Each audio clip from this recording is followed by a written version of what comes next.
Good afternoon, everybody. Welcome, Arvanauts. Welcome to a Tuesday stream. It is 12:25 p.m. Eastern. I hope everyone is doing well and looking forward to our session today as we enter Day 5 of Adventures in Middle-earth, Erebor Adventures, the Silver Needle. Kind of hard to believe it's already Day 5 of this.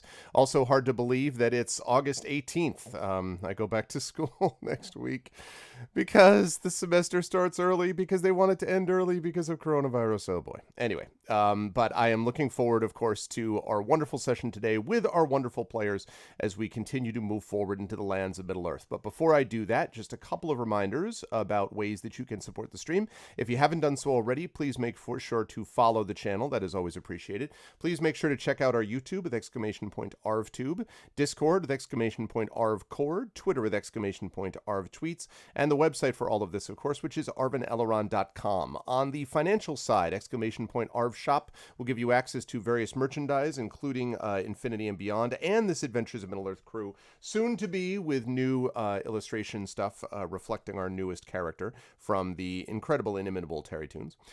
You can also support us by checking out the Patreon, which is currently sitting at $2.27 per month. Again, that's really the financial backbone of the channel. It really does make a difference in terms of how we're able to manage things. So anyone who can support us over there, that is very much appreciated. You get inspirations to use with the players. You get you can get a copy of one of my band's first albums. You can get professional critiques of your writing. You can get a character background, an epic poem, lots of stuff over there. Plus, the channel can move onward and upward as well. So please consider jumping on board to support us there. If you haven't already done so, please, that's !ArvTreon for that, by the way. And that sub button right underneath the video window will allow you to sub to the channel. We are currently sitting at 85 subs right now. And thank you to, I think it was Mrs. Dunsel. Yes, with the Twitch Prime. Thank you so much, Mrs. Dunsel, for that. So we are sitting at 85 subs right now, which is great. Let's continue to move onward and upward. Would love to be able to get that floor, beyond just the gift subs higher. Every time we do this, we get that floor of subs higher. So thank you, everybody, for jumping on board. Again, that makes a big difference too. You can get those custom sub badges and emotes, and of course those inspirations for the players as well. So all of that makes a big difference. And last, the publishing stuff. !Icarus for my Icarus and Jelinek graphic novels. More details about that are available at that link. You can pre-order, actually not pre-order, you can buy right now a few remaining retail copies, like pre-retail copies, basically. You can get a hold of those. And that makes a big difference, by the way, because it allows sort of the publisher to be able to have more resources themselves as we move forward to the retail release, which is currently scheduled for November 10th. We have more reviewers who are going to be taking a look at it. We have a couple more people who are doing blurbs for those books. So really excited about sharing it with you. The art is just so good, and I'm proud of the story. And Keith DeCandido did an amazing job in the script, etc., etc. So I want to be able to move that onward and upward. Same thing with !Library, Tales and Tomes from the Forbidden Library, which is selling really well over at DriveThruRPG, my D&D 5e adventure and sourcebook. You can find that there. You can also in the PDF form, and the print version of that is coming very soon from Alligator Alley Entertainment. And then !Grayshade KS. As I've been saying all along, in the next couple of days, not today, but within the next couple of days, I'll be announcing officially when the Kickstarter for Grayshade KS will be, either again in October or in February of next year. My guess is it's more likely to be February. Again, I don't love having this pushed back several times, but coronavirus is a thing, and manufacturing delays are a thing. And the one good thing is that it won't get pushed back again, and that we have an amazing team assembled that I'm very excited for how that Kickstarter is going to look. So that's Grayshade KS. Last but certainly not least, BLM, Black Lives Matter. We've been talking about this all the way along. And along those lines, I want to remind everybody again that this coming Friday, we will have Brandon O'Brien on the Rising Tides here on Twitch, who will be talking a little bit with me on my DM's roundtable, Masters of the Dungeon. Little Red Dot will have that off, so Brandon will be in guest starring.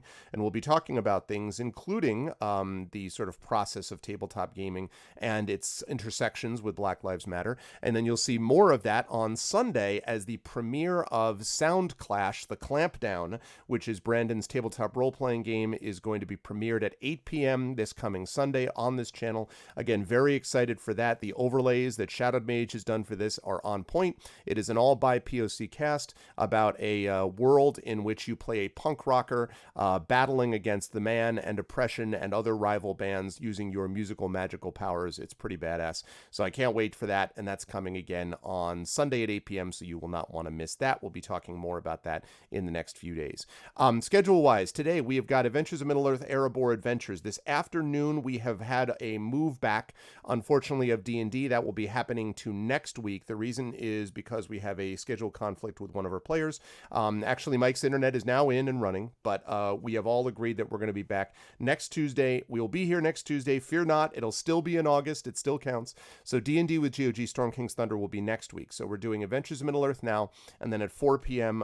We will be doing some Witcher 3 Wild Hunt, Blood and Wine, and then this evening, okay, see you, Echo. And then this evening, we have the Vocalists with more Paper Mario: The Origami King. So we got a busy day today. Tomorrow evening, we've got Community D&D with the Shadow Crew, and then Friday we have again Masters of the Dungeon and Kingdoms of Amalur. Saturday, D&D with Infinity and Beyond, Curse of Strahd. So that's what we've got. And now with that said, I'm going to unmute myself so the players know that we're ready to go, and then I'm going to unmute them.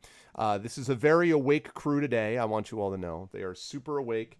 They are ready to go, and they're coffee ready. They're all very mellow today. We were all talking calmly about politics and blah blah blah blah, and it was all very calm and mellow, which is reflective, I think, of the way that the cold bog for their characters has gradually drained them of energy and strength. I'm just kidding. That's not at all what I mean. It's a pleasure to have this wonderful crew with me, and I will start with the gentleman right below me, who's totally awake. And that, of course, is Mr. Trendane Sparks. Yes. Hello, Tren. How are you? How is life, the universe, and everything for you, sir, besides sleepy times? Yes. That's exactly what I was about to say. Yes. It's not a good thing to eat Carmex. I'm just going to put that out there. What even is Carmex? Do I even want to know? Carmex, the lip balm. Oh. Okay, that would explain why I didn't think of it as a food. Okay. Right. Well, all right. Carmex. Have you been... No. What? So what if I like the taste of it? So I bought this cricket poison. I know it's not druidly of me. I apologize for those of you who care. Leading up to you saying that you've eaten the cricket poison. As an example to the other crickets, like right, out, yeah. Well, it turns out it's like a organic cricket poison. Well, not just crickets, several different kinds. And so I'm like standing in the front yard and I'm spraying around. Okay, so we have a big storm roll through. Like I'm sitting here complaining that everybody else is getting rain, right? We finally do. Okay. And it's like that nasty hot rain. Mm-hmm. Right? And it rains for about 2 minutes. Okay. Right? That's about all we get. It's just and then it stops. The lightning storm that came with it was beautiful, though. Anyway, so it doesn't say on the bottle whether you're supposed to do it like if it's going to rain before it rains or after it rains or whatever, or what time of day you're supposed to. Anyway, but so I'm spraying this cricket poison across the front of the yard right up against the house because there are crickets right outside the front door and right outside my window that will not shut up while I'm trying to record. And so it's very difficult. I mean, the hum of the fan, I can get that out of the recording. That's no problem. It's a continuous, steady noise. Crickets are not. Neither is the train that comes through at 3 o'clock in the morning. That's only a half an hour, not all night long. Anyway, so hi, I'm Trent Sparks. I'm a professional voice actor, or I am when I can work. And I do a lot of narration for Catalyst Game Labs in the Battletech and Shadowrun universes. Latest book recently out within the last week and a half or so, I guess. Yes, yes. Book 2 of the Secrets of Power trilogy by Robert and Charette. I was like, it just came out. The third book should be out in about a month, maybe later this month, I think. And then in this particular game, I am playing a gigantic man named Thane Tonibert the Hearthmender, dwarf friend. and yeah, he's spending most of his time lately educating hobbits. Well, not all of them, just one of It them. clearly should have been a dwarf, so you would be more friendly. Yeah, exactly. Maybe. This had been Maybe. Hobbit friend that would have changed everything. Yeah. Right. Just Maybe we can get that moniker added to the end of this. exactly. Ooh. And Hobbit minder on occasion. No, friend. No, see, we both agree Al? that that's not a good idea. No? So, speaking of said Hobbit, it's his turn. Yes, although just before I get to him, What? can you finish what you were saying about I'm curious about the end of the cricket poison. And the end of that, after the 2 minutes of rain, was the crickets rose from the earth and attacked you? Like, what is the concluding? Basically, yeah. Okay. The cricket poison seemed to work for about a day and a half, and then it didn't work. And now they're either new crickets have moved in because. Or the ones that resisted it, stronger, more powerful crickets. Right, they gained super jump. Exactly. And if This they is would- the if cricket they would do origin that, story. Exactly. That would be great if they would use their super jump and go somewhere else. That would be awesome. But Remember all basically, those horror films from like the late 80s and stuff, where like the swarms of bees and stuff? Right. yeah, Now it's like this cricket. Side Exactly. of the Lepus. And presumably the movie would just be called Cricket, all caps with an exclamation point. Like that's how this works. Cricket. Anyway. The subtitle end of that is "You've got chirpies." Anyway, so the yeah, so the spray. As soon as I started spraying, instantly my olfactory senses was like cinnamon, and I was like, that can't be right. And so my housemate and I looked up the ingredients, and one of the primary ingredients is cinnamon oil, and I'm like, okay, I got it right. So Hobbit. Gotcha. Now we're all clear. The aforementioned desired Hobbit friend that we like is played, of course, by Brad Bollier, who has, as we just found out, some major news, some big, huge, major news. That I always love this, by the way, when we can talk to authors about this, that's brand new and that you had no idea until just now. It's always something you've been sitting on for like, whatever, Yeah, I know. weeks or I was months. just gonna say, like, when books come out, in your head, you put them to bed. Like you Yeah. think of How's your like, new book? You're like, your new book? yeah, I guess it's out, I suppose. But no, this is a huge milestone. I'm really excited. The big news is I have a new trilogy I've been working on for 6 to 9 months or so, just kind of percolating a little bit. But I had to get more serious because we're getting towards the end of the Scattered Sand series. Book 6 is just about wrapped up. So we pitched a new epic fantasy trilogy to my publisher in the US, Daw Books, and they bought it last week. Yay! Congratulations.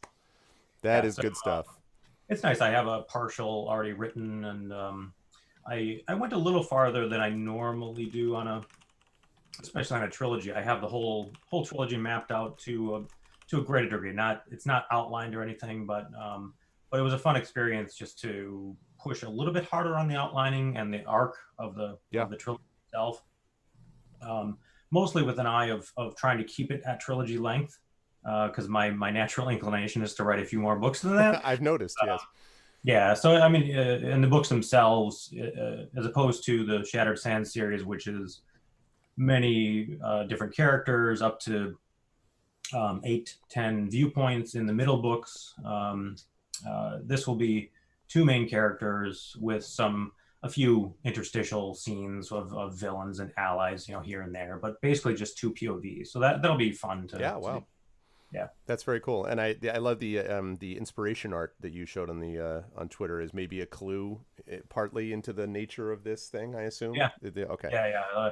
It's as I mentioned on the tweet or in the post, it's going back to my roots a little bit. I've always I shied away from like sort of semi-traditional medieval fantasy because it felt well trodden, and I didn't know that I had a story that I wanted to tell that said something new and unique. Mm-hmm. And I think I found an angle for that, but it is touching on some of my things that I loved. Tolkien, is one of them for sure, and other books in that. Really.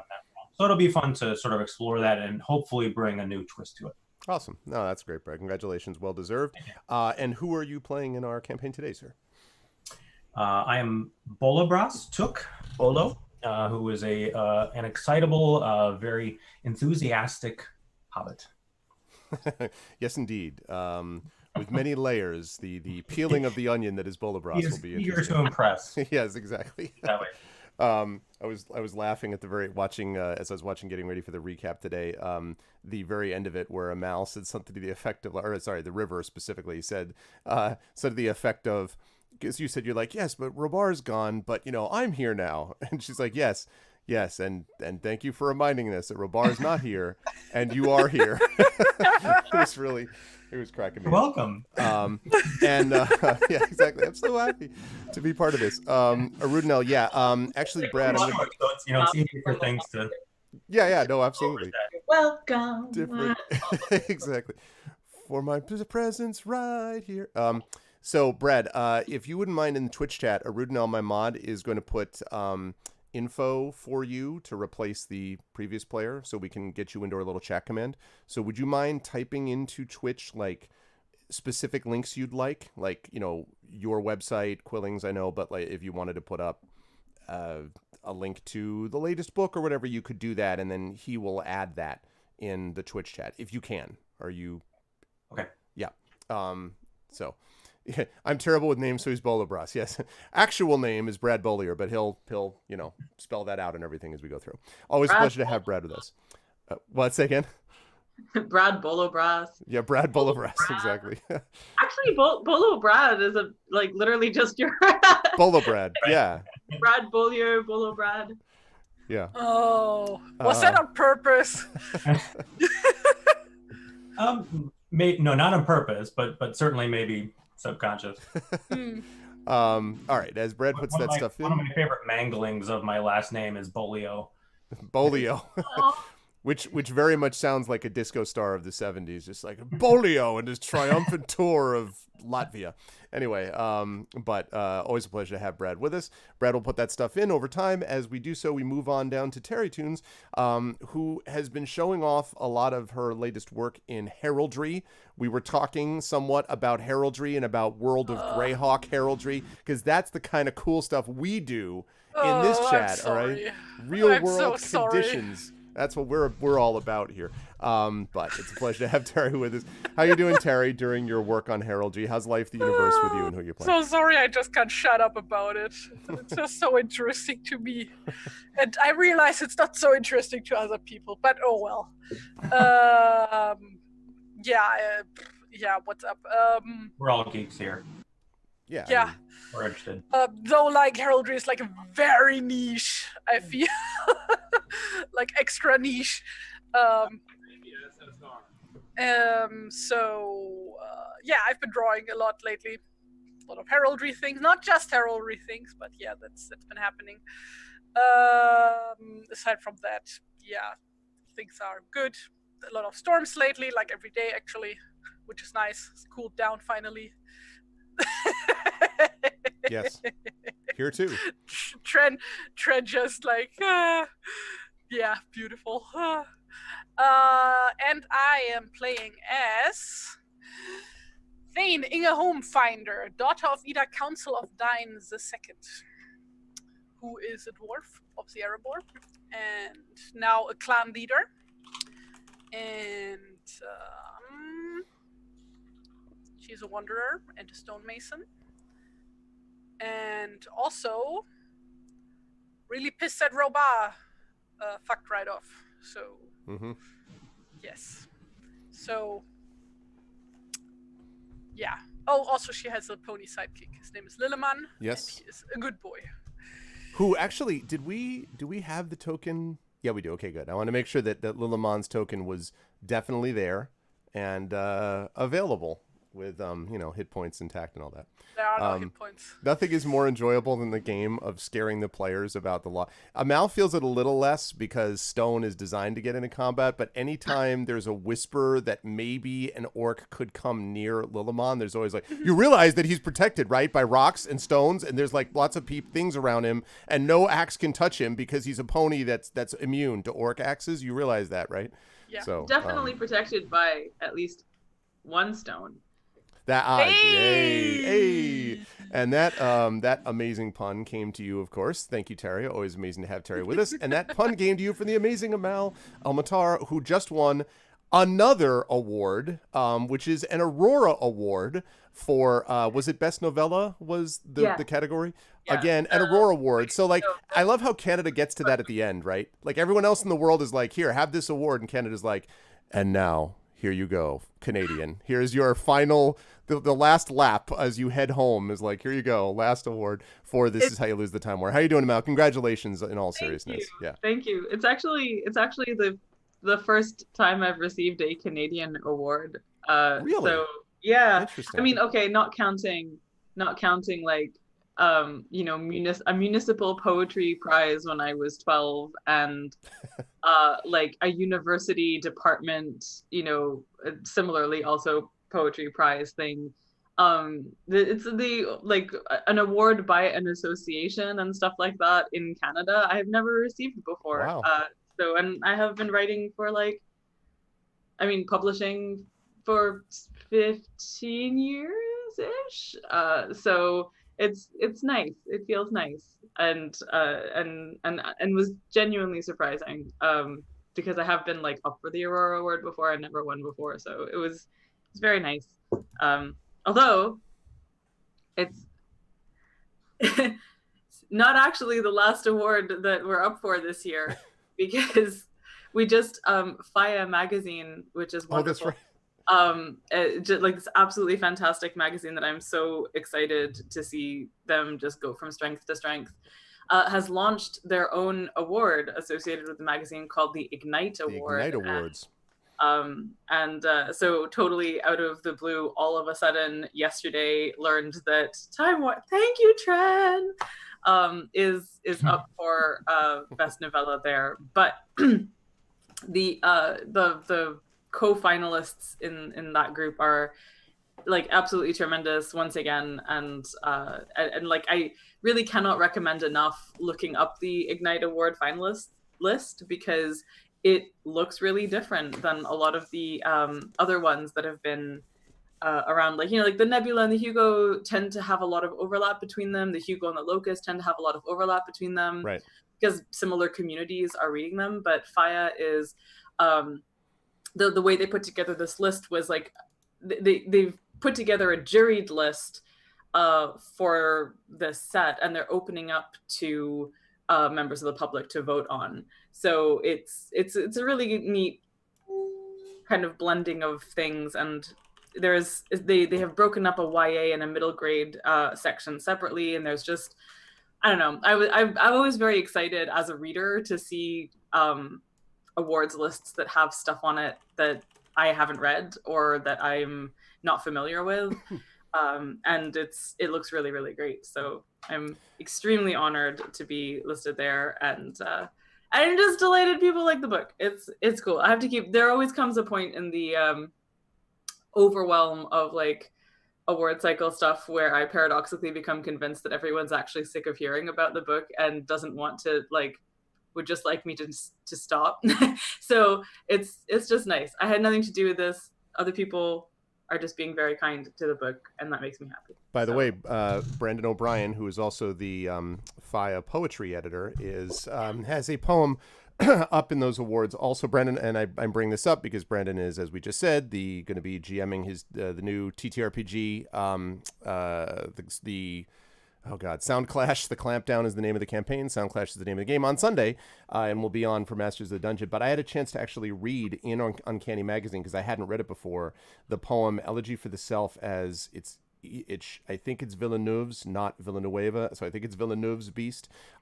Really, really, really good poem. Formal, very long and extensive, and right on line with spec, fiction poetry, like really, really cool stuff. Anyway, but that was another one. But yes, congratulations, Mel, and I don't get tired of talking about what is a great book. And in case anyone's curious, I also have another great book from my friend Brad, with the Straits of Galahash. So I have other books from authors that that I have on here. Anyway, Amal, who are you playing today? I am playing a character called The River, who is a woodsman of Roscobel, who is a warden, aka a fighty bard, who both plays the harp and sings, and also double wields axes. And she and her faithful hound Stone vigorous defenders of Team Pony are yeah, they are. I'm so tired. I'm so tired. They are being played in this game by me. So yes. I hate that you said Team Pony because now I have to draw everybody in the party as ponies. So. Yay! No, you oh, and please. Yes, I do. Yes, I don't. do. Really don't. No, I don't. No. Oh man. It is a pleasure to have Amal with us, and we are going to fire up the music and get this session underway. I should also mention that the music that you're going to be hearing, which I'm going to play right now, is part of our new, I mentioned this last time, our new licensing, there we go, is part of our new licensing arrangement with Green Forge Studio. This is a company that reached out to me, and they have a set of music that they've done. And one of the things I like about this music is the fact that it was recorded by an actual orchestra. This is not digitally created. So, and it's, I think, beautiful music. And Gabriel, who's the head of this company, is also working on forest music and all that. And also happens to be a Boston local, which is near and dear to my heart as well, in case you're curious. So this music is tavern music, and this is licensed for all campaigns that will be happening on my channel. So you will hear some of this music. This I'm playing is just the pure non-ambient kind because the party is not actually in a tavern. But it works really well, and when you have songs like An Ale to Sip in a Seat by the Fire, The Bravest Heart, The Reigns of Rune Castle, The Last Lord of Dragonwood, and maybe my personal favorite, I Know an Ogre, Fair and True. When you have, titles like that, I mean, you're in good shape. Wasn't there also a honey-tongued stranger? And there is that's right. I like that one. Yes, the honey-tongued traveler. That's what it was. The Gloom of Fairhaven. It's really good stuff. And so if you type in, I'm deeply appreciating the harp that I am hearing presently. I thought you might like that. And but yeah, if you type in Green Forge, you will see that, which is Green Forge Studio, and you can go there to learn more. So thank you to Green Forge. And yeah, we'll have a little bit of this pleasant music as we're talking today. In our last session, given where we are in the marshes, I think it would be a Meyer harp, which sounds really cool. Which would be awesome.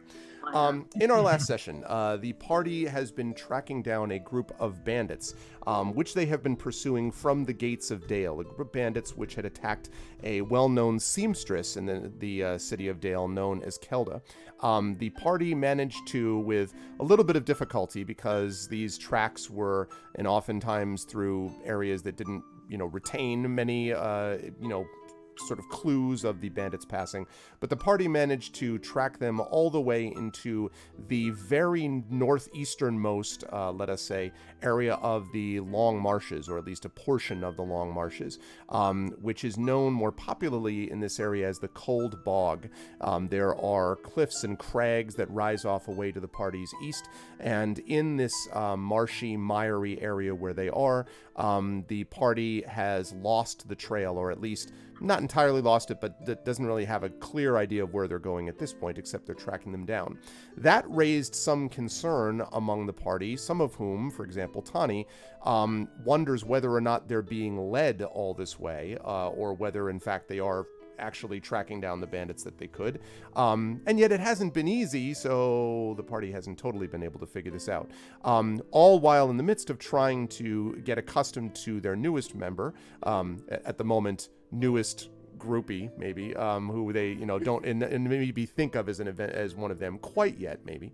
And that, of course, is Bolabras Took, who did manage last session to gather some valuable information, finding pieces of cloth and finding a sliced in half creature, this sort of huge water rodent, which was not bitten but cut as if by a knife or some kind of sharp weapon, which again allowed the party to continue along their way. And so, right at the end of our last session, the Bolo had been listening to the party talking, had been speaking to them about possibilities, and then at the very edge of perception heard what might be a very, very low growl, although it's so faint and so distant that it's not 100% sure, Bolo, that that's what you heard, but it might be something like that you heard right at the edge of your perception. And this is as the party is getting ready to continue its search. And so with that in mind, I'm going to hand things back over to the party and ask, what would you like to do as you continue to try to track down these bandits? What exactly were we doing last? Like camping, right? Okay. We're basically breaking camp. Yeah. The area we found those berries. Yes.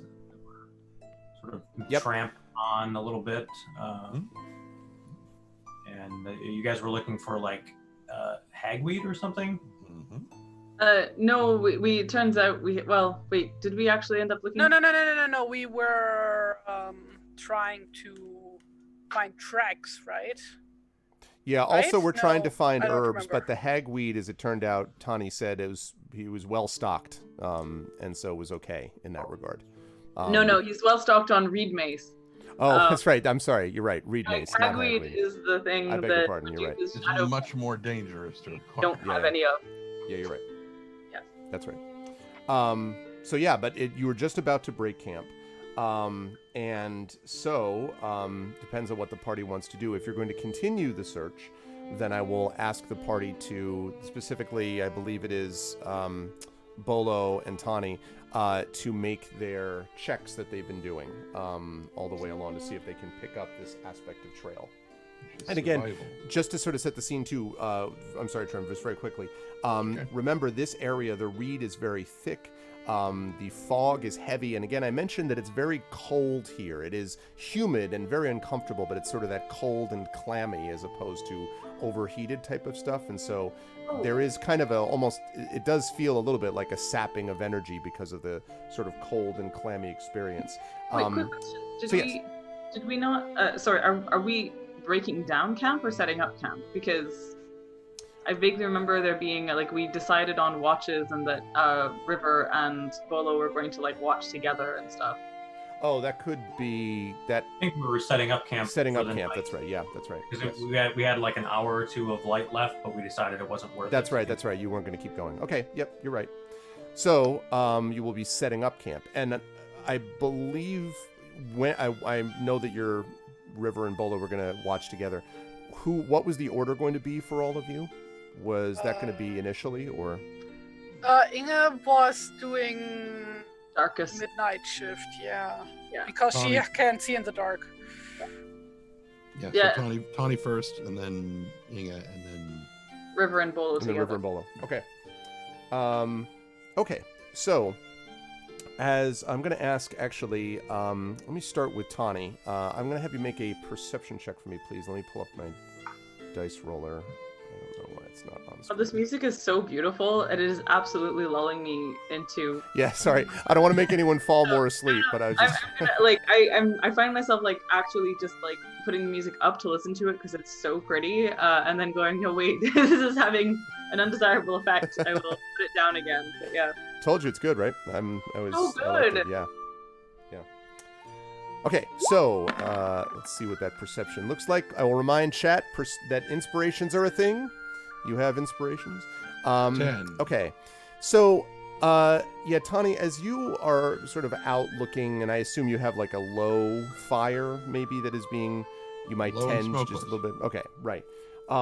And because the wood and the stuff around here is itself kind of saturated, you can get the fire going, but it definitely does sort of smolder and smoke. Not a lot, not like signal fire style, but it's sort of, even the fire itself is not particularly warm, and so as you sit kind of looking outwards, maybe rubbing your arms and legs kind of to keep awake and keep warm to the extent you can, you don't see anything, but you do hear in the distance, the far distance, a kind of squelching.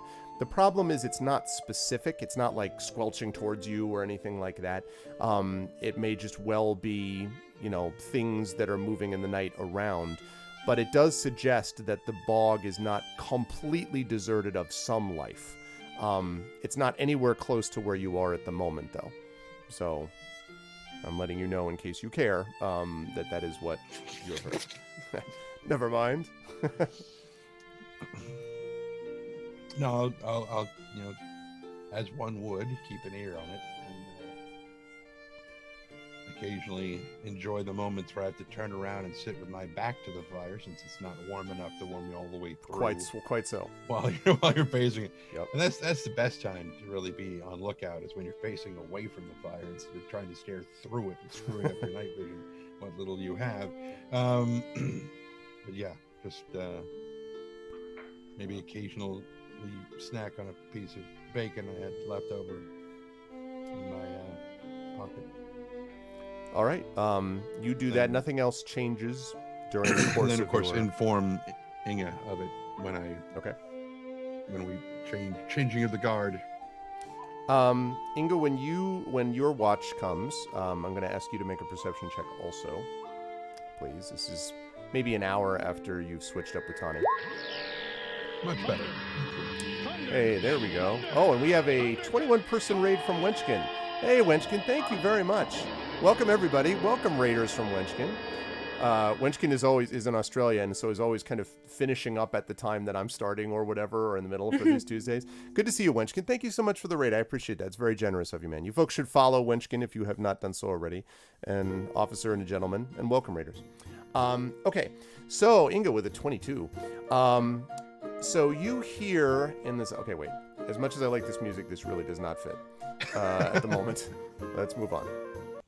Okay. The gloom of Fairhaven, I think, is more what we want here. That doesn't make any sense. That is completely the gloom of Fairhaven. Is it fair or not? Exactly. Well, it is that kind of confusion that will keep you awake. Fairly gloomy. Fairly gloomy. I haven't thought about that before. Okay, I can't. I'm not even gonna... Gloomhaven. Ah, yes. Maybe with someone was talking about this music sounding like a Ren Fair as well, so maybe. All right. So you also hear this squelching sound, Inga, which is what Tani had mentioned. But you also occasionally hear, I mentioned this sort of growling sound. You also occasionally hear this very faint kind of sounds like a growl, but it's very far in the distance.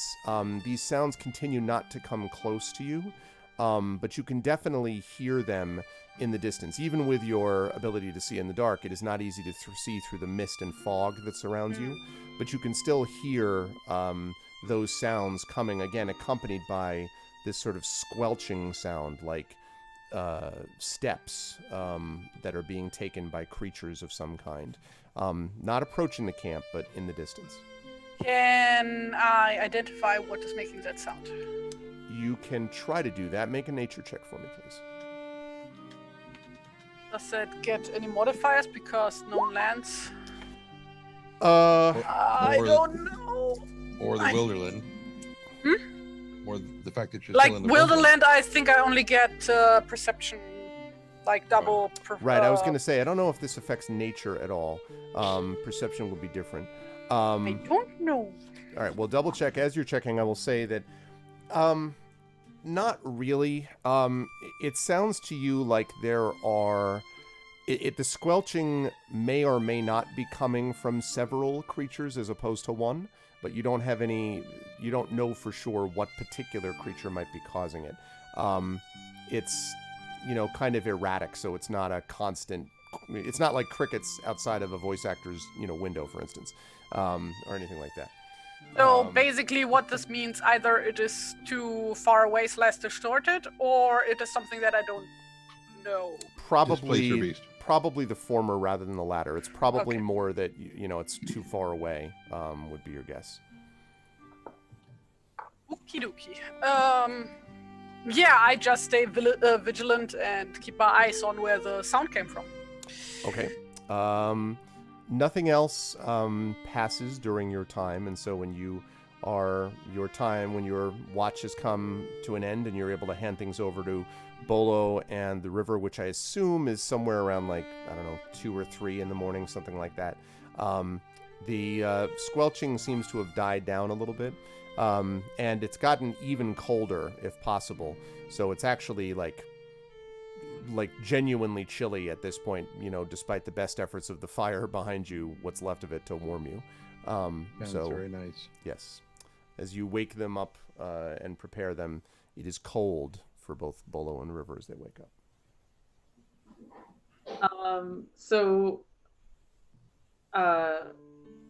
River is gonna sit with Bolo and sort of like, is in general being kind of genial with Bolo. Like, it's cold, so she'll say, here, why don't you sit like this spot slightly closer to the fire. Imagine like Stone will probably sit between them, maybe sit on Bolo's feet, to just kind of be a little warmer and stuff. And she'll speak very, very quietly and encourage him to do the same, and say,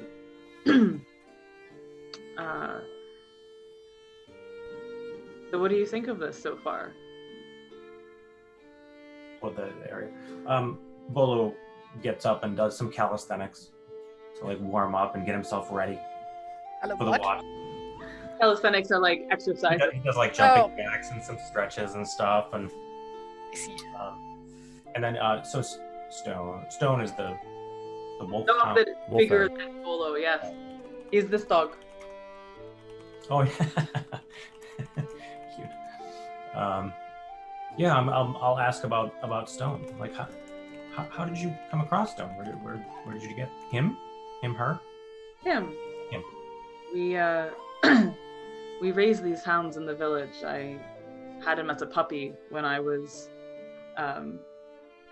beginning to learn to fight, and we raised them like this to be family with us and fight with us and travel with us. Well, that's nice. Companion from home. Yeah. Could he help us find what's out there?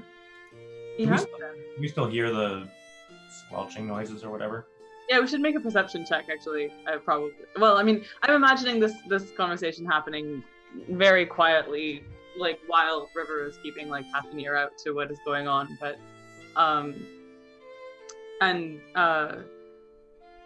but she will say that, he has been. He's been helping us track this whole time. I remember that. But I'm assuming that we learned about these noises that are out there, the weird things. Oh, yeah. So I'm basically asking if we should go and actively search instead of just sit here. Oh, no. Are you sure? The last time. I don't think it's dangerous at all. Well, I mean, I should. So what River will say is, we can ascertain more by sitting here quietly and trying to learn what we can from something that's that's farther away, rather than abandoning our companions to be asleep and vulnerable to danger. If you remember, like the last time that happened. Well, that's true, but there's two of us now. What, you're suggesting that one of us stays behind while the other one goes and searches? Well, no, I wouldn't be putting myself in danger by going alone. You'd be with me. So we would both be abandoning our sleeping companions. Bolo, what about watching me not understand? Not abandoning, finding the danger before it comes to us. Are you capable of imagining a scenario where something leads us off into the darkness away while another thing comes up to our now defenseless companions and attacks them? Can you I mean, I can imagine that. Yes, it's I actually can also imagine I can also imagine being put on the defense because we didn't find something that was going to be attacking us before it was right on top of us. I think if you think about it for a moment, Bolo, you'll find that it's a better strategy to rouse our companions if we think there's danger and fight all together than to split our party and be targets that are easier to overcome. Anyway, just actually wait. I'll have a think on that. Yes. And while you think on that, I just want to listen. to what's out there. So, So now you can make a perception check if you want to do that. and so this is a hearing thing. Yes. Hearing and or smell, presumably. Yes. Hearing more than smell, but yes. So, so again, when you make ability checks using one of your hand's trained skills, you gain advantage, count as proficient. So in this case, she's doubling proficiency bonus and doing this at advantage. So I don't know if Okay. that means that she does this and Stone doesn't do his own perception check, or that I think that's probably right because Stone is basically collectively involved with what you're doing. So yeah. Okay, so here we go. And Bolo can also make that check, by the way, but won't get all the previous the benefits that the River just talked about. River pets Stone's head as they listen together. Okay. Oh, this is perception. Sorry. Right. Yeah, perception. So okay, so I'm adding. So counts as proficient even if not. So that would be an extra +3. I think it's if it's wisdom, I'm at 8. I think that's a -1, isn't it? So that's 13 plus. That should be a 6. That would be correct, yeah.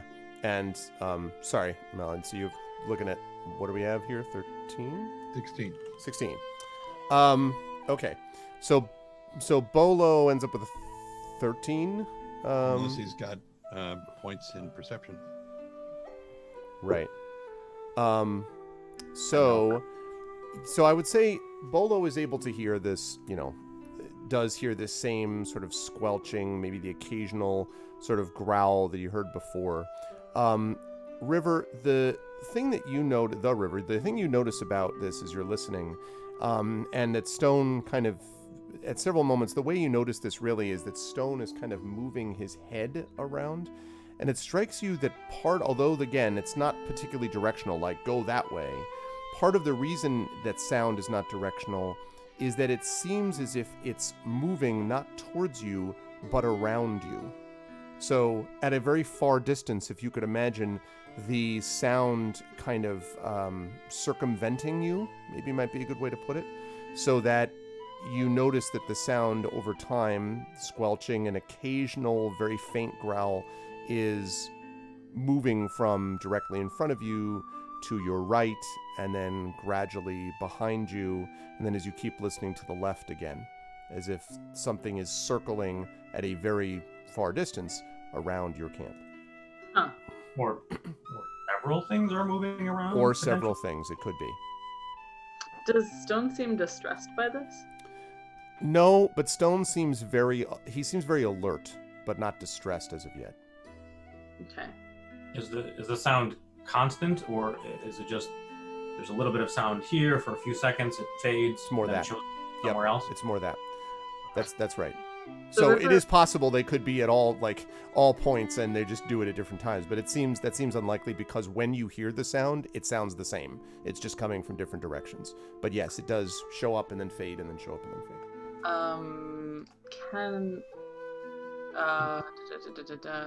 No. We see evidence of gas bubbling through the muck as we were walking around. There was, yes. Right.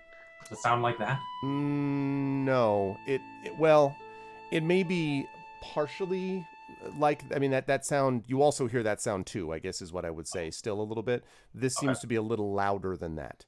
And yeah, sounds more also like something is squelching into the mud rather than something bubbling to the surface of the mud also. So River says, and again, very, very quietly, and if Bolo speaks, above her whisper, she will shush him. But she says, all right, do you hear how the sound is moving in these different directions? Literally, what's happening, what I'm pretty sure is happening, is that we're being circled by something. So, I want you to imagine that if we left camp right now, searching for the source of this sound, we would be opening up an opportunity for attack of both ourselves and our companions who are left behind. And the point of a watch at this time of night and throughout the travels that we're doing in the Wilderland is to allow your companions to rest and be at full strength and alertness without fearing attack. It's not the time to go and pursue our curiosity about things. I understand that, but don't you want to know what it is? Yes, I do. I do want to know what it is, but not more than I want companions to sleep safely and soundly so that we can figure it out in the morning together. Maybe we should all go now. That would mean that Tawny and Inga would only have had the benefit of a couple of hours rest and would not be in the best possible frame of mind, shall we say, for following your enthusiastic suggestion.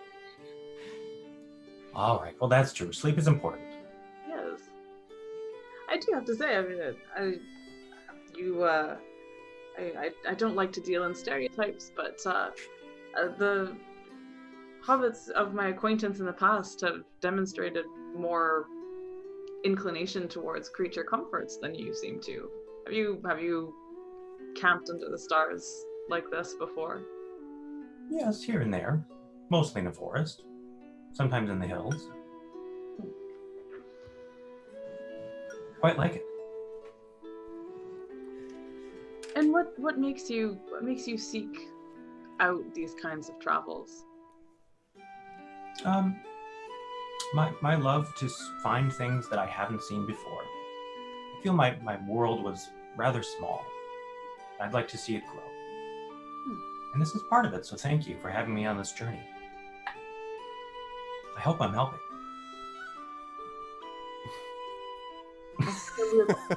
A long smile. River says, and like she's sincere. Does Tawny stir in his sleep right then? Like, oh, no. River is sincere when she says, like she takes a second to think about it because she's not lying, she's not like placating him. She just says, I think we have benefited from your perspective and from the uniqueness of your approach. I mean, it was foolhardy and wrong of you to leave your post before, but we did have more information than we did before. But you can't judge the wisdom of an action by its outcome. And that's something that I hope you'll remember.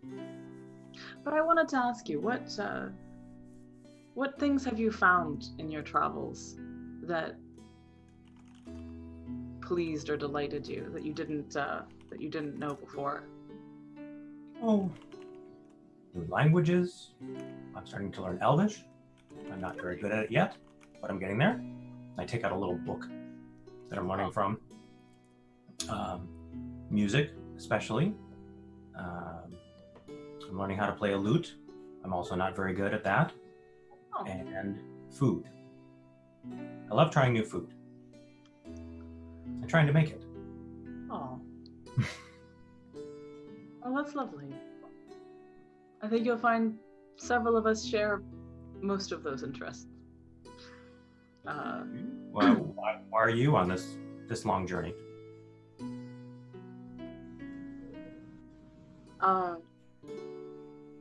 Did you want to be on this journey, or were you drawn into it? This particular journey I'm on just because of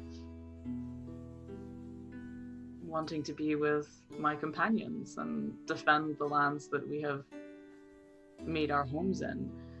But in general, I also wanted my world to become bigger. I left Rosgobel because I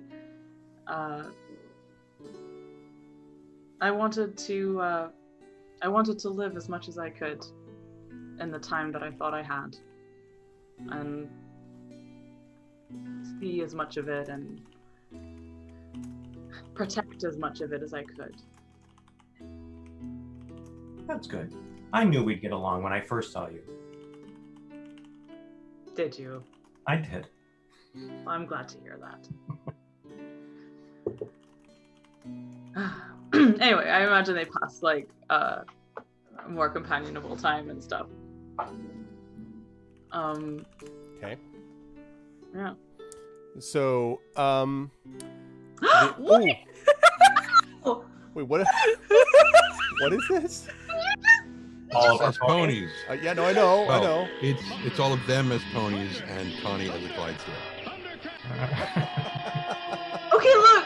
I thought we're supposed to hate drawing horses. I thought this was like a thing that artists hate doing because it's really hard and you can't just do it while a live stream is happening. You can't just what?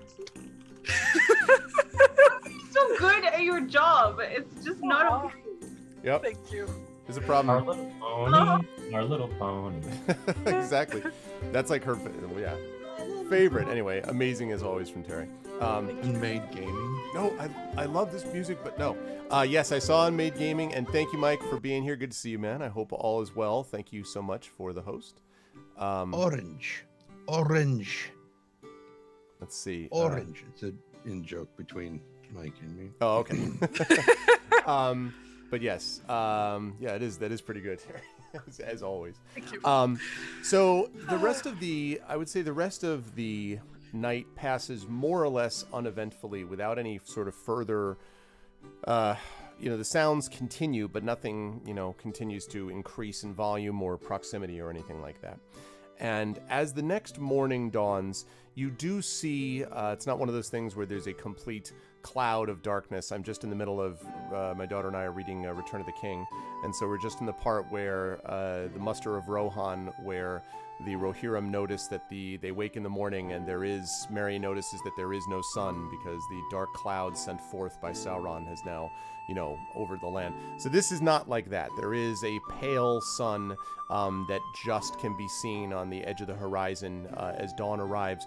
But it is again diffused and pale, as I say, by the mist which surrounds you. And in the morning, the cold that I've mentioned is there, but also the mist is very intense. It's very hard to see anything beyond probably 10 feet past where you are. The fire, of course, is now burned out, but the mist, as the sun rises, grows kind of white and imposing as opposed to dark and imposing, and it is around you. But the original sound, the original place where you first heard the sound, remains in front of you. I think that was which was to the south. I think that was the direction you were thinking initially of going. I don't know if you've changed your mind on that or not, party, but it is up to you as the morning arrives. When everyone wakes up, River will share with them the fact that she feels that that something has been circling them from a distance.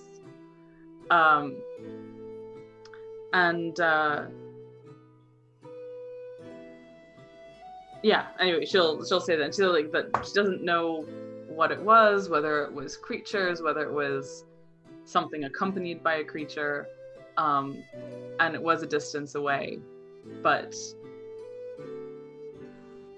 it has something knows that we're here, basically.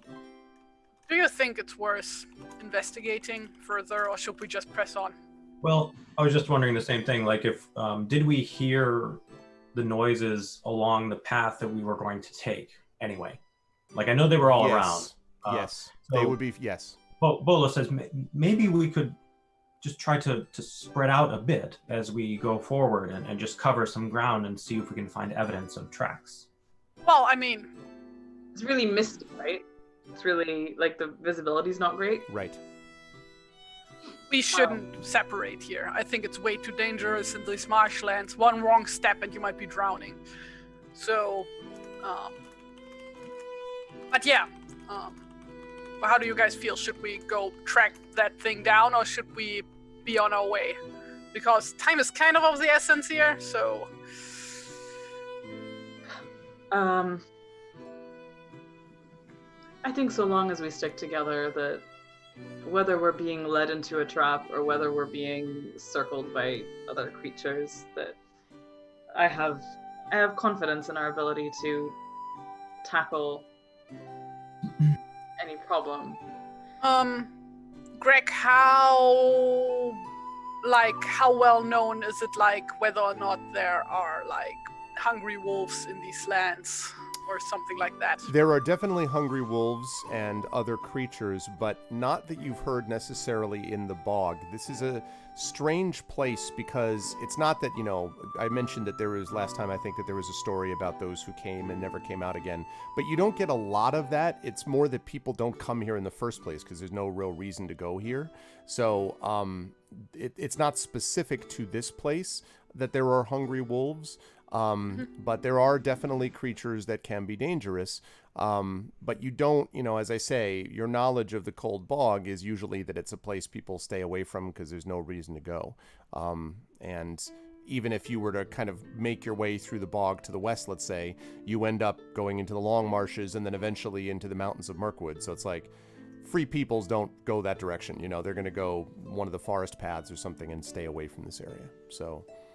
But yes, there can certainly be hungry wolves, just not specific to the bog. Do I know of any paths that would lead south past the bog instead of right through it? Yes, but you would have to you'd have to kind of go out the way you came because of the cliffs to the east, or the crags, I should say, to the east, because they're too high, presumably, for you to get to and then go sort of climb your way up, especially for Lilliman. Going to the west... into the kind of the mountains and that area. There's no, you don't want to go into the eastern fringe of the mountains of Mirkwood. that is not a pleasant area. Okay, so the most logical path would be to just go through the bog. Yeah, okay. Presumably. Did the fog get stronger since we came close to the bog? Yes. Yes, okay. All right. I think we should press on and we should make that sure that we don't lose each other. Because I have the feeling this fog is only gonna get worse. So, Bolo, why don't you go right on Lilliman? Lilliman's like... Yeah, like Lilliman doesn't mind. Do you want to... And also, Bolo probably doesn't weigh all that much since I he's was tiny. gonna say, like, do you want to put the extra weight on Lilliman, though? If, like, the bog is stinky and squelchy, I don't know. I don't know. But, he's... I have big feet. I'll be okay. All right, if you say so. But other than that, once the fog gets too strong, maybe we should tie each other together with a rope so that we don't lose each other. So... All right. Is there land that can give way here? I just asked that. Is this an area where you could actually sink through what looks like solid earth? Does Bolo ask that, or are you asking that? Yeah, but Bolo asks. Oh, okay. This is a bog, so I don't know if you've ever been to one, but basically, you never know what the next step brings, and you could just sink in at any step. So, oh, yeah. Okay, ropes are good. You had good with your walking stick before. Sorry? I take out my ropes, my handy dandy ropes, of which he has a great many. Right. I'm ready. I'm ready for this. I was made for this moment. Multiple ropes surrounding all the cooking pots. River says, you had good instincts with your walking stick before. Tap out the ground in front of you and make sure that seems solid before stepping on it. Good idea.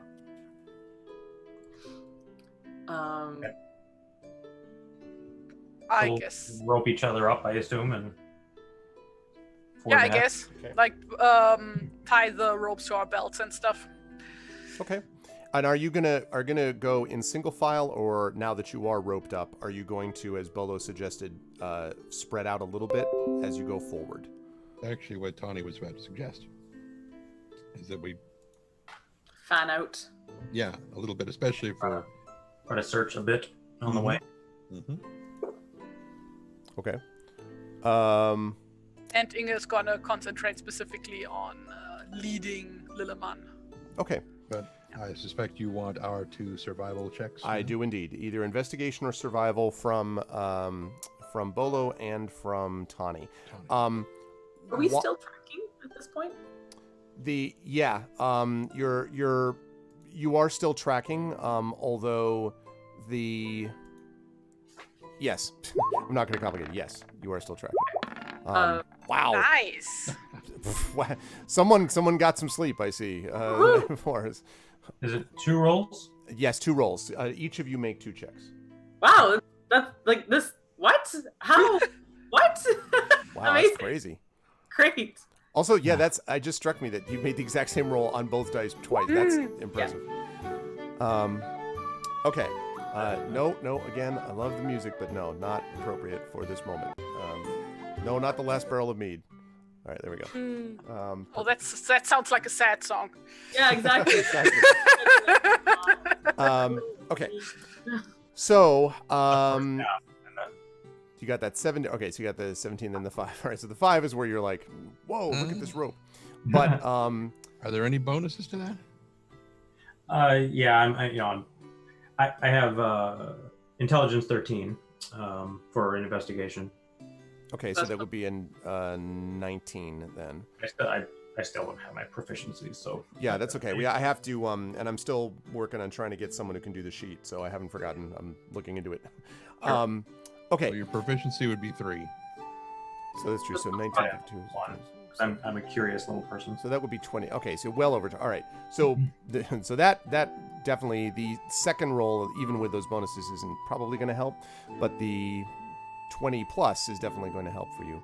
So right around midday, I would say, Tani, you pick up on, and this is confirmed by a later discovery, and Bolo, you actually find after Tani tells you about it, you find it after the last one that Tani finds, sort of 3 things that are of interest. First of all, there are more of those little sprigs of berries that we talked about that are tramped down here. More of them that are just kind of floating.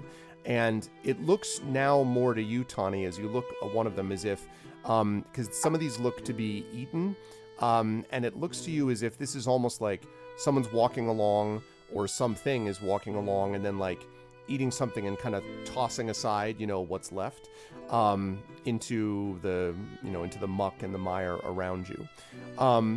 But in addition to this, when you get to probably, I would say, Bolo, after you've seen these sort of berries, you're kind of looking down, you're bent down near the ground and kind of feeling along in the mud and muck. And suddenly your hand bumps into something sort of hard, and you look up and you realize that you've reached what appears to be, going slightly off of your path, a thin piece of land which rises up. It's a narrow stretch of this dry land in front of you, which is shielded from view by these tall reeds, and there are sparse shrubs, and there are also a handful of mossy skeletal trees which kind of loom out of the fog, close enough that you can actually see them. So it's as if you're going along and then doom. So it's as if you found an island, basically, in this bog. And this was in line with what Tani had noticed with the berries. So Tani found some berries, found some more berries, and then you, following along his path sometime later, found this piece of dry land. And I should also ask, are you on the far left or the far right? It doesn't really matter, of the parties roped up. Like, are you on one of the ends? I guess I'm asking both. Sorry, I was hearing. Are you on the far left or the far Yeah. Same. Like, Far left for sure, Greg. Yes, amen. That's good. Is You're a libertarian, you rip off the rope and run the other way. No, sorry, go ahead. is New horseshoe theory. Can Stone kind of snuffle around the spit of land and see if the scent he's been tracking is in that direction? Yes, seems to make the exact same reaction, and seems like more like how do I describe it? Not agitated, just more intent. Like the reaction is stronger. but it is a similar reaction to what he smelled before. Okay. You said skeletal trees. Are they like deadened trees, or do they have leaves? They don't have leaves. They do have and you'd have to get a little closer to see because they're right on the edge of your perception with the fog. But they seem to have moss right up along the roots and up a bit on the trunk. So they might have like little. There might be a leaf or two or little buds that you can't quite see. They're not in great shape, we'll put it that way, and they're not particularly large. Have you seen how like the literally they are like the dead white trees in a swampland and stuff like that? Mm-hmm. They're just like sort Exactly. of stripped bare. Yeah. River says, "Oh, well spotted, Bolo. This seems like Stone seems to think this is where our quarry goes." Is there any evidence of these berries? I'm still curious if they're native to the. We haven't anything Right. that has them on bushes on them, but are there any here that have them? Not here, but it is possible that there might be some on the little the island of land, let us say, that's in front of you, but you don't see any right around you where you are now. I thought we had established in the last one that these berries were not from here at all. You didn't think they were, that's right. Yep. But there are no more of them floating around where Bolo is. Let's follow this little bit of land. Maybe it leads somewhere. River Can we looks see at the end of it? Yes, Can we seems to be yes, it seems like you're at the very tip. Right. That was where you Can we banged see into the it. opposite end? I'm sorry, say again? Can we see the No. opposite end? No, absolutely not. it's Okay. really bug. Yep. Exactly. The only thing you can tell is that it looks like it's fairly narrow, Bolo, but it looks like you're on one end of the long end of it. So it's, there's room enough that you would all be able to fit on it for sure, but it's not very wide. Okay. So is this like San Francisco level fog or American Werewolf in London level fog? I'd say it's closing in on American Werewolf in London style fog. Yeah, Outstanding. exactly. Very good, very good. His hair was perfect. Anyway. So, all right, you make your way up here. I will ask all of you, please, to make a perception check for me, please. This one I'm going to roll terribly on. This is a 21 for me. 21, yep. Bolo's just like, I found the land. I perceive dirt in front of me.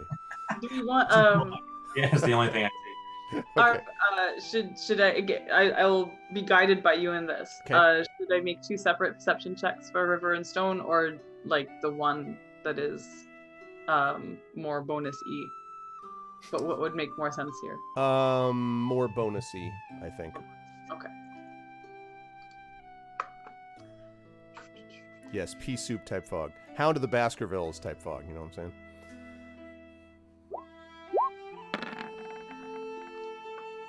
So Okay. that is at advantage. So 23 20 plus 3, so 26. So a lot. Okay. Inga and the river. You are making your way up onto this land, which is getting wider and wider, but not very wide. But it's wide enough that you're all still up. And you're all still roped together, yes? Yes. Okay. So you get up there. And River, as you're moving along, you have just entered through this first of... Again, there are some of these skeletal trees around you. It's not a forest, I'm not saying that, but you can see a few of them that are kind of in the area, and there's essentially a bit of dry land. And Stone is the first one who kind of growls, and you sort of look down to see what he's doing, and you look and see ahead of you on the ground what very clearly looks like not tavern music now, please. I love it, but got to fix this. Looks like a head. Yeah. Instead, we will go with I Must Away Ere Morn. Even better. You look up and you can see that Stone has his hackles raised and is growling at what looks like a campfire. It is recently extinguished. And as the growling happens, Inga, you at first think like, wow, Stone's growling really loudly. And then you realize that the growls, the rumbles you hear are not just coming from Stone. Suddenly, from all around you, stepping out of the mist, actually leaping forward out of the mist, are large, evil-looking figures. They are most clearly orcs. Bolo and Tani are like... Outstanding. Bolo and Tani maybe kind of is like, you know, not completely caught off guard. Bolo's like, whoa, like has no, you know, absolutely no idea.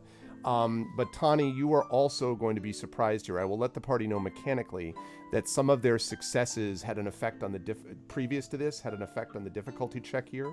So mechanically, what this means is in this first round that we're about to have, Inga and the River will not be surprised and will be able to act. Bolo and Tani, however, will be surprised and will not be able to act as we ask for... Let me pull up the dice roller. Hold on. Nope, not that. The initiative tracker. As I ask here for, please, initiative, everybody. So, Brad, how we do this is click on your token on the map so that you select it, and then click... Well, your character sheet's not working. Never mind. Yeah, like you would have to add the dex modifier anyway, so... Yeah. And whatever other modifiers, yes. So just roll a d20 for now. So it says there aren't currently any tokens on this page that take a turn. Oh, right-click a token? Right. If you right-click on your token, then you can add turn. I removed the turn order because otherwise what it does is it double enters. So I just deleted it. So now you should be able to, except for Brad, because his thing is not officially entered as a sheet yet. But I can't click Brad, my... Sorry. Or is it... This has happened every single time and I just forget. I'm on the map clicking my token and nothing happens. Right-clicking on it? When I right-click, a little grabby hand appears, but nothing else. Really? Same here. Just left click is just fine, and then click on the word initiative on your character sheet. Bolo, you've got what is your? You should have better than a 19. What's your dex here? 19. Right, so Oh, you should have +3. +4. No, on a 19. No, +4. Plus +4, 4. yeah, +4, sorry. So you should have a 23 on that initiative. Unless although he it's not has going to help also you. You're other gonna, modifiers. yes. Unless he also has other modifiers. There, do you have any special abilities that give you an Right, in your initiative. Do you have anything Special extra? Or no? bonus? I don't know if I do or not. I'll be right Well, back. I mean, it's already a very high roll, so... Pick skills and such, yeah. Okay, and then let's see. Then we have River, who I will add turn. Yeah, I'm not sure why. I'm not sure exactly what's going on with that, but okay. Descending. Right. Oh, and then, and Stone we need to add. Oh my god, I'm finally getting to use my old hatred trait. Yes! I old get hatred advantage on all rolls against, on all attack rolls. Ahaha. Oh, and I'm going to, I also have a picture for all of you so you can all see what you're dealing with. I'm going to put this on the, Is it scratch and sniff? Because my understanding is that orcs don't smell very good either. on the Twitch chat here. Okay. So you can now see these creatures, and there's a reason I'm also showing them to you besides to freak all of you out, which I'll talk about in just a moment. Exactly, I said everybody roll for initiative. Exactly. And yes, that's correct, actually. When the two numbers are, it's basically so that if you're rolling with advantage, you can just take the higher one on the two. Or if you're that's why rolling it always, disadvantage. or you can take the disadvantage, low the opposite, right? So that's why it usually does that. Okay, also, did you roll for Stone, Amel? I did not. Wait, so... Oh, he does. So he does get his own... Right, we started doing that. Yep. He's not just going on my turn, he gets his own roll. It's been so long since we've been in combat. I know. I'm sure everyone's excited. Okay. Hey! Hey, Nice, wow. Oh, natural nice. 20. All right. That makes sense, since Stone was the first one. Again, amazing. Yeah, Like, and- Stone was the first one to see it. And Tawny Bear's last. It makes perfect sense. Okay. The dice follow the narrative still. Indeed. All right. Let's see. The 21. All right. Now, let me just get my own dice roller up here. So, yeah, you can see, while I'm getting this up, you can see that creature that I put on the Twitch chat, on the stream, is what you see. definitely an orc, but I want to point out that these are well, they're not Uruk-hai, but they definitely look to be large and battle hardened, if you will. Like they look like these don't look this sort of like a bunch of, sometimes orcs and goblins that you have fought in the past have just had kind of like a bunch of stuff thrown together as armor and, you know, bent. That's not the case here. These ones are actually using these large axes. They have scimitars at their belt. And there are a number of them, I should say. There are, in fact, right here, there are 6 of them which step forward out of the fog, jump forward out of the fog and the mist, and spring to the attack. So, Alright. So do these guys look like they've been eating meat, or do they look like they've been eating berries? They look like they've been eating berries and wanted to eat meat, is what I would say. Berries are back on the menu, boys. Berries are back on the menu. oh no. Question 2. So like, now the bandits that we initially thought we were tracking, right? That people saw, no one said they were orcs. So Correct. like, I'm right. Very good makeup. Yeah, exactly. Right, they rip off the Mission Impossible style mask. No, not the case. Do they have any visible symbols on their clothing or something like that? Like, you know, like a large white hand print or something. Right, exactly, yes. We are the fighting orcs of the following place. They do not, but the... trying to think of what to have you roll. Make a nature check for me, actually. I'll allow you to do this for free when you first see them. That's not a great roll. Yeah, you're not in particular. I mean, the only thing you can say is that they all definitely look similar in that they are probably from a similar region, and that they have. It appears they have fought together before. If you had to So guess. we don't know if they are like the Morgoth honor guard or something like that. That is right. Okay. Yeah, I mean, you've fought bigger orcs for sure. let me not overestimate what they are. Okay. And Obligatory size doesn't matter joke here. let's see. On that one. Okay. Right.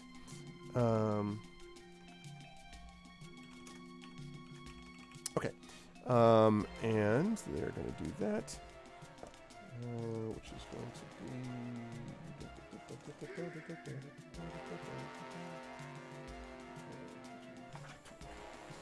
I have a quick question about procedures. Sure. Because I'm looking at shiny new features that haven't been used yet, Okay. and stuff. So, so extra attack. At 7th level, you can attack twice instead of once whenever you take the attack action on your turn. Right. But usually we get 2 actions on our turn, right? Like there's movement and there's the action. Yes, No, but that's not two separate things. It's 2 separate things, right? You don't get 2 attack actions. You can get a regular action, a move action. So yeah. So my next question is, how does that work with distraction? Which is at 6th level, you can use your sharp wit and knowledge of the terrain to distract, confuse, and otherwise sap the confidence and competence of others, etc. So, like, is distraction? So The move action is its own category. So what I would say is, like, basically there's a lot of things that qualify as actions, and then there is the move action, which is its own separate deal. The only time that gets combined is if you take what would normally be your regular anything you want action and make it a move action. But the move action can't usually be replaced with something else. No, gotcha. But like, does distraction count as an attack? So if I can attack twice, can I attack once and then also distract? No, because distraction is a separate entity that it would say if it was an attack action. And so generally, no. I think that the distraction would be something you would use to benefit the other members of your party and down the line, future combat rounds for you, is what I would say. Unless it except unless it says that it's a bonus. If distraction says it's a bonus action, then that's essentially free, and you can take that action in addition to an attack action. Okay, I'm gonna read this more closely. Like basically, you have like different types of things you can do, Right. which like fall into different categories. You have actions, you have move actions, you have bonus actions, and you have reactions, and free actions. The chunk that I have put in the sheet doesn't specify that. It says, okay, so when a creature that you can see within 60 feet of you makes an attack roll, an ability check, or a damage roll, you can use your reaction. Reaction. That's on their turn, not yours. Okay, So- to expend one of your uses of words. Okay, cool. Yeah. Cool. All right, we're ready to go. It's like folks. attack of opportunities. Those are that is also right. reactions. So normally Bolo would go first, but because Bolo was like or whatever Bolo is, Bolo will not be taking a turn this turn. So that leads us to Stone, who is not surprised, insofar as his mistress is not surprised either. So Stone, and then the river is on Don't call deck. her a mistress. That's so weird. Well, I mean, it doesn't mean that kind of. I know. It does. Listen, okay, English does weird things, but it doesn't. Understatement of the year, yes. Yes. Okay, so Stone gets to act first, and actually, if you want, River, you could also switch it so that Stone goes right after you, because you're right next to each other in the turn order. So it's up to you if you want Stone to go first and you, or you and then Stone. Whatever you choose, though, you have to, stick. Well, it doesn't actually really matter, because technically you could hold your action until after the next person. So essentially what I'm saying is, you and Stone for this combat will be able to decide every turn who goes first. Okay. So. All right. I think and so we are surrounded. Yes. Okay. So There are 6 orcs that you can see around you. The mist conceals anything else, but that's what you see right now. Okay.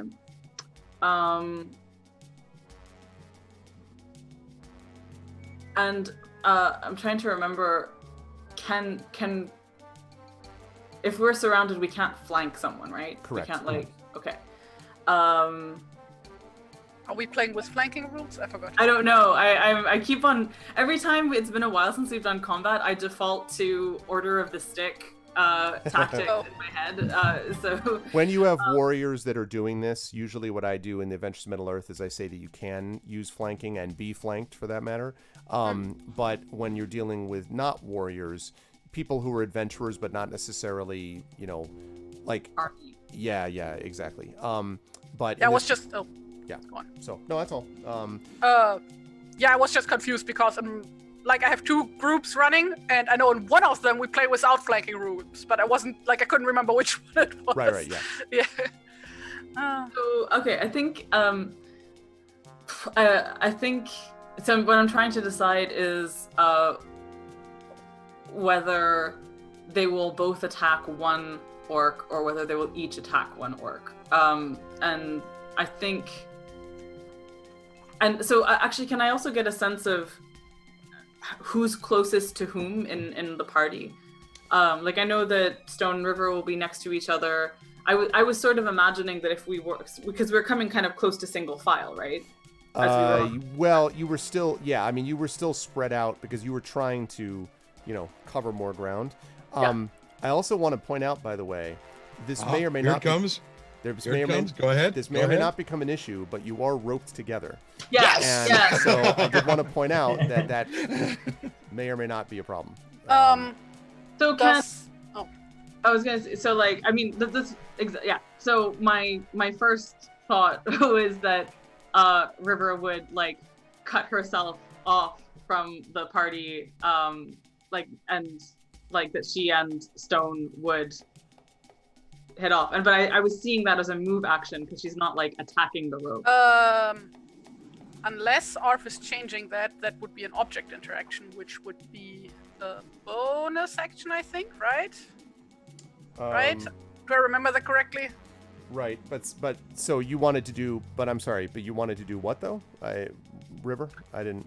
To cut herself off from the others. Doing that is going to take an action because you're slicing through a rope. Yep.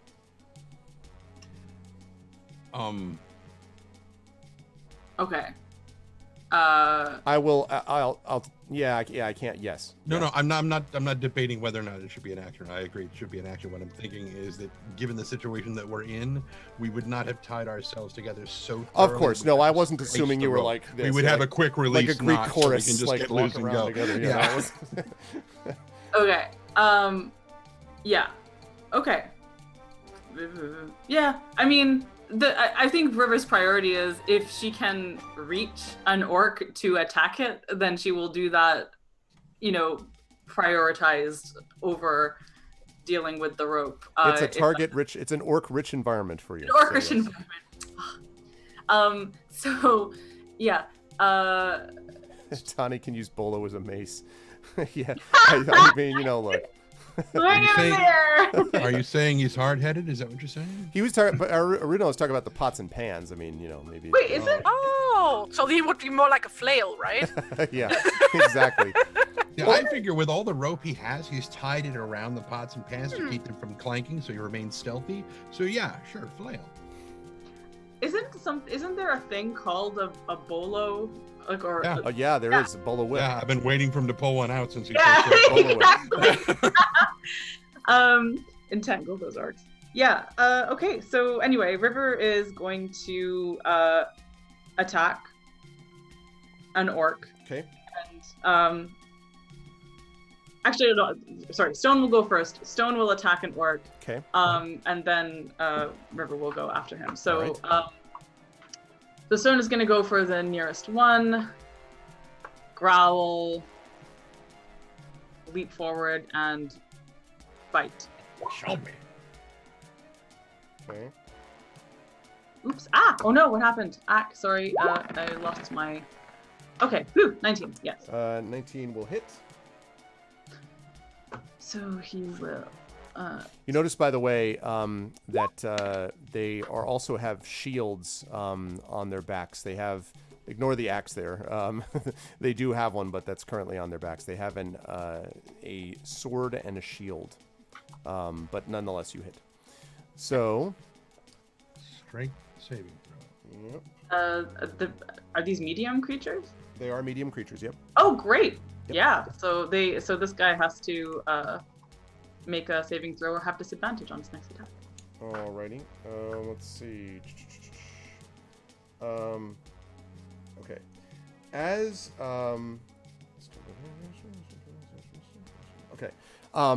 as Stone leaps upon this orc and is trying to bear him to the ground, as he has done many times before, from the mist you hear, "Shake him off, you maggot!" Coming from somewhere in the mist, this loud, commanding voice, and the sort of orc that is currently struggling underneath Stone is sort of maybe inspired to a greater effort. Let us see. Yeah, so it looked at first as if Stone was going to bear him down, but upon hearing that command, it kind of plants his foot into the ground and throws Stone off him again. And growls back at Stone, who growls at him. It's a growl off for a moment. Okay. That is Stone's turn. River, you were up. Yeah. Remind me how many times we get to use Gleam of Terror on...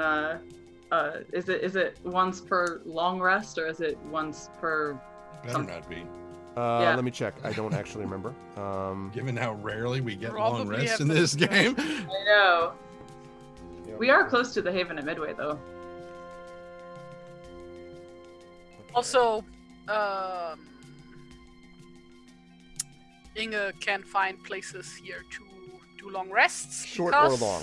Short or long? Short or long? Great. Okay.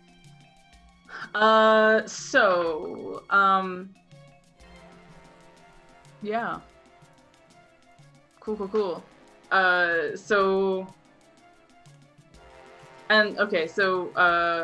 I forget what the area effect of it is. I think it is it people within 30 feet? Or... Number of creatures of your choice up to your wisdom modifier within 30 feet. Cool. Given the density of the fog, that's everybody we can see. Yeah. Mm-hmm. So up to 3 people because of wisdom. So Does that So- include the one that you've already hit, that Stone hit? or not? Like, are you going for fresh ones, basically, or are you... Oh, that's a good point. Yeah, let's go for the fresh ones. Okay. All right. So River is gonna. She's got 2 axes, and she raises them above her head, and clangs them together, and does a kind of. Oh wait, no, I'm sorry. I should have learned this. Ignore that. Sorry. Sorry. Songs of Slaying is its own action as well. It's Right. like, and it's okay, cool. Right, never mind. Gleam of Terror is taking an action, so are you cool with doing that? So that would be instead of an attack, or Right. can it be one of her No, two? it is an action. What is the point of having 2 attacks if I can't do things? You do. You Attack take an attack twice. action. You take the attack action. That means you get to attack twice. Okay. I mean, listen, frightening a bunch of creatures is not a bad play. It's true. So. I think so she'll And for do Brad, that. in case you're wondering what this is, the party did have access to a few magical items that they got from the dwarves at Erebor, I believe, and so one of them was this gleam of this axe that was this has this gleam of terror that can have this effect when used in this way. So that is what I think the river's about to do. Yes, that is what she's about to do. She raises her axes above her head, clangs them together in this ringing, piercing sound, and also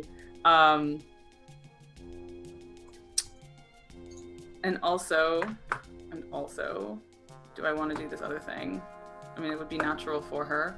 Are we in a dark place? Not a shadowed place, not like that. No. Okay. We're in a dank place, though. You are in a dank place, Like- and it should be noted, incidentally, that you are all aware that orcs from Bolo, you've heard this by rumor, but the rest of them have seen directly, that orcs from Mordor, and most orcs, there's some exceptions, the Uruk-hai among them, but most orcs are affected by the light of the sun. But because of the mist and the fog, these creatures do not seem to be bothered by being out during the daytime at the moment. Yeah, okay. Okay, so so anyway, she clangs her axes together, sharp, ringing, piercing sound. She goes, "Yeah!" and just like looks terrifying, and Okay. yeah. All right, and the DC on this, by the way, is 18 because it's 15 plus your proficiency. So they have to beat an 18. And that's a big old no. 3 of the orcs are like, huh! And like immediately like stumble back from you, eyes wide. And you hear some sort of cursing, go back there, but it doesn't seem to have an effect on them at the moment. All right, so as I make a note, frightened. I'm not gonna. How about I not? I think it's like the. I think that I'm just justifying this to myself in retrospect. It's like, oh, we're being ambushed. Well, they should back off, and then. Oh no, I think this is absolutely. I mean, when you said that, I'm like, yeah, that makes sense. That's what I would have done. So remember, for those at home, while frightened in this way, a creature must spend its turns trying to move as far away from you as it can, and it cannot willingly move to a space within 30 feet from you, within 30 feet of you, and also cannot take reactions. So basically, they're going to try to run. So you do this. And yeah, no, we need a really big dehumidifier. Exactly. Get rid of this stuff. Okay, so River, you do that. In terms of move, you're going to stay more or less in the same area, I assume. Yeah. Okay. I mean, she's going to stay near Stone as much as possible. Okay. So if Stone has not moved far, then yeah. Okay, and this is going to the end of each of its turns. It can repeat a saving throw. Okay, so 3 of them are going to just sort of turn from you, their eyes wide, and then turn, because they go next, and bolt into the mist with this loud voice, "Get back here!" Cursing after them as they run. They will each get a chance to make, at the end of their turns, this turn for each of them, a saving throw again. Okay. You think maybe, I'll say River because you're watching them do this, that one of them you think you see sort of hesitate and sort of come to a halt, as if maybe they have been drawn back by the command, but the other 2 are just like, no, I'm out, bro. 3 of them, however, one that was hurt already and the other 2 that were not frightened of you, are going to move in for the attack. One of them is going to go after Stone, because Stone went after him. And I'm sorry to keep interrupting as I try to learn these new moves and stuff, but so if distraction is a reaction, can she only do that if someone is attacking her, or can she do that? Like, my sense was that I don't know. I'd have to see what the text is. No, it says within 60 feet, so that would be against anything, presumably. I would presume so. Okay, so yeah, so then if you want, because this one's going to attack Stone, so if you want to use your distraction, you can do that. I think that's where her attention is most. Okay. So Before it's you do this, just remember, you only get one reaction per round. So if you do this and then one of the orcs moves past you, you don't get an attack of opportunity because you already used your reaction. Right. Oh, gotcha. That's right. Okay, cool. That's good to know. I'm just so eager to use this distraction. I know. I know. So there are 3 ways to use this. I can either use a reaction to expend one of your uses of Warden's Gift, rolling a gift die and subtracting the number rolled from the creature's roll. I see. Okay, interesting. And you can choose to use this feature after the creature makes its roll, but before the lore master determines whether it succeeds or fails, or before the creature deals its damage. Okay, interesting. Right, so yeah, you could wait and see if it hits and then reduce damage if you wanted also. So it's up to you as to what you want to do with this thing. So it could be either, I make the roll and then you decide, yes, I want to use this to reduce its attack. Or you say no, and then I say, okay, it hit, and then you could reduce damage. So it's up to you. So it's definitely attacking Stone. So with that said, I'll make the roll first. I'll make the roll first, and then you can decide if you want to distract it. I can't tell you, of course, what he rolls, but moves in, and he's going to attack with his, I believe he's got a scimitar. He said, questioningly, question mark, yes, with the scimitar, which looks to be in better condition. Okay, so right now we are looking at a 16. Okay, I think she is going to distract to try and prevent that from hitting. Okay. So this is the one that got shouted at by the other guy, saying, shake it off, you maggot. Right.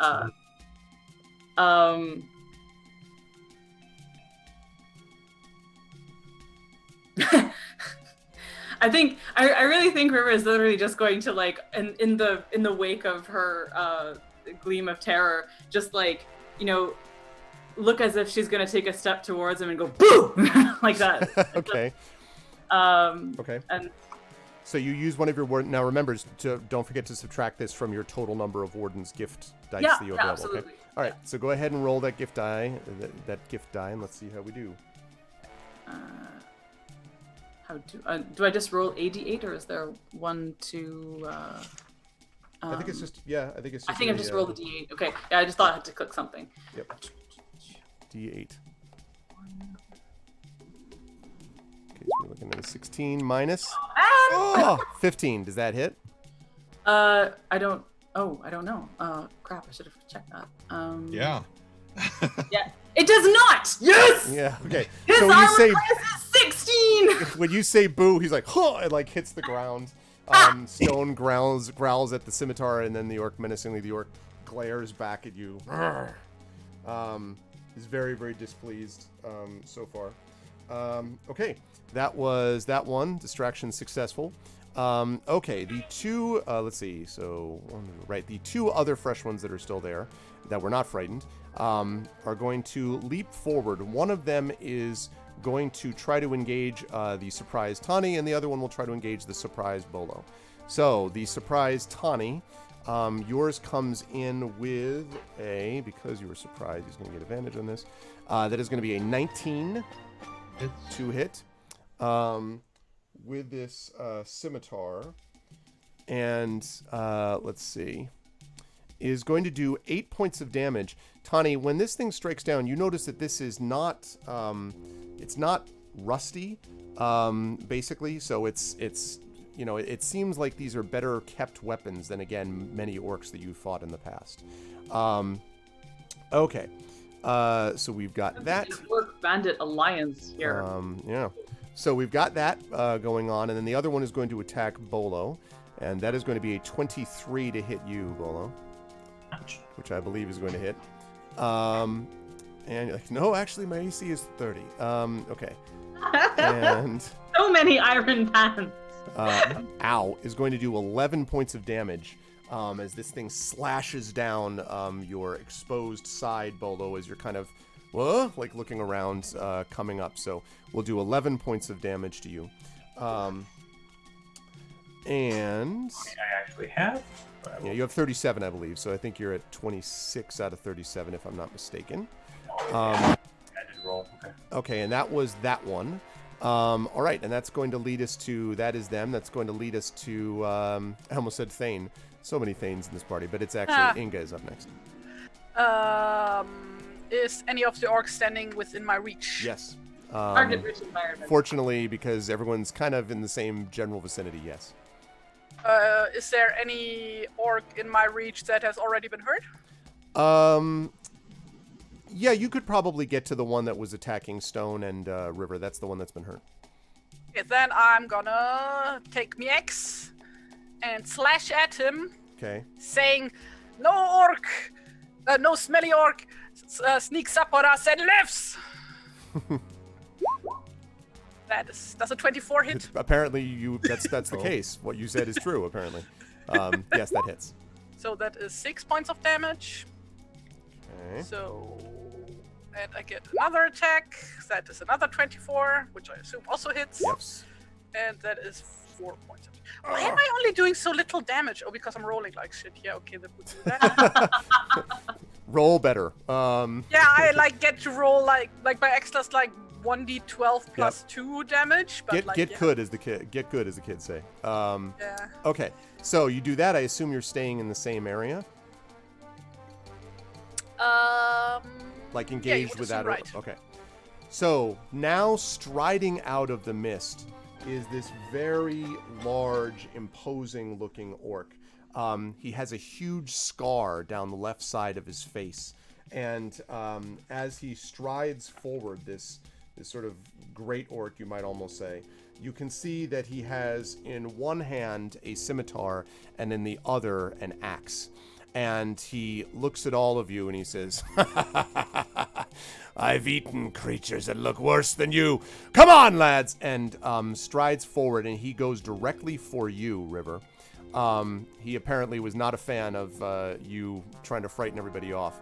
And so he will bring his, he will attack twice. First, he brings down his orc axe, which normally is big enough that it looks like you would use two hands, but he's so big he just uses one hand with this. And so he brings that down, and that is going to be an 18. That'll hit. All right, and that is it's a big impact on you. It feels like it's got a lot of weight behind it. It's going to do 7 points of damage on that hit. And then as you're sort of trying to hold on, he brings his scimitar across your body. So brings the axe down, then tries to bring his scimitar across your body at the same time. Or right thereafter, I should say. That's going to be a 17. That will also hit. Wait, actually, let me just double check that. Yes, that also hit. That is another 8 points of damage. And so he does that, and then sort of smiles at you with his crooked and yellow teeth, and takes the scimitar and just licks it across his tongue, and then stares right at you. Yeah, Mel always loves my orcs. That's gonna lead us to Tawny. Tawny is up next. How do we figure? I'm sorry. Oh, he's surprised, are we? Or Yeah.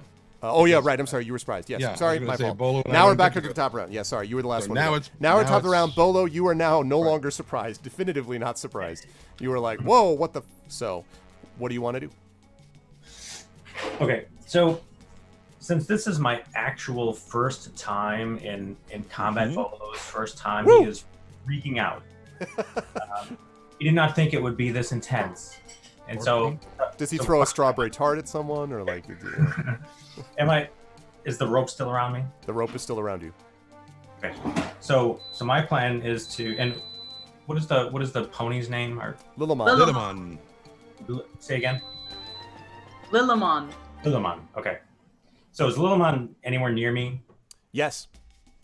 And is All right, looking uncomfortable, is kind of pawing the ground. So here's what I'd like to do. I don't know if I can do this or not with my virtue. My virtue is Art of Disappearing. Okay. So I'm gonna cut the rope. I'm gonna run underneath Lilimon and then use Art of Disappearing because I need to be like hidden. So the answer to this is maybe, depending on whether Art of Disappearing, what kind of an action it is. I don't know. So let's take a look. Under... No, not cultural virtues. Not that we've ever seen hobbits run under horses before. Yeah, never. No, I mean, that doesn't, I need to get myself a physical copy of this book because I Yeah. want to have it and hold it, and It makes it really, I agree. That's why I'm, Physical memory of like where certain pages are and stuff is difficult to do with like the electronic book, you know? Exactly. It's the way, and actually it's funny, it all started with this book because I found this when I was at Lunacon a few years ago. And I was just like, oh, cool, I had heard about this, and that's how this all got started. Anyway, all right, so for your disappearance strategy... It's on 108 of that book. Oh, thank you. All right, 108. A Right, bit of this a is your virtue. power. Right, yes. Bit of a power flicker there for a second, so if I disappear, that's what it was. I just Oh, started you're in- having rolling blackouts, aren't you? Maybe. You can slip into it. Okay, yes. So, you were considered to be present in the area but unseen.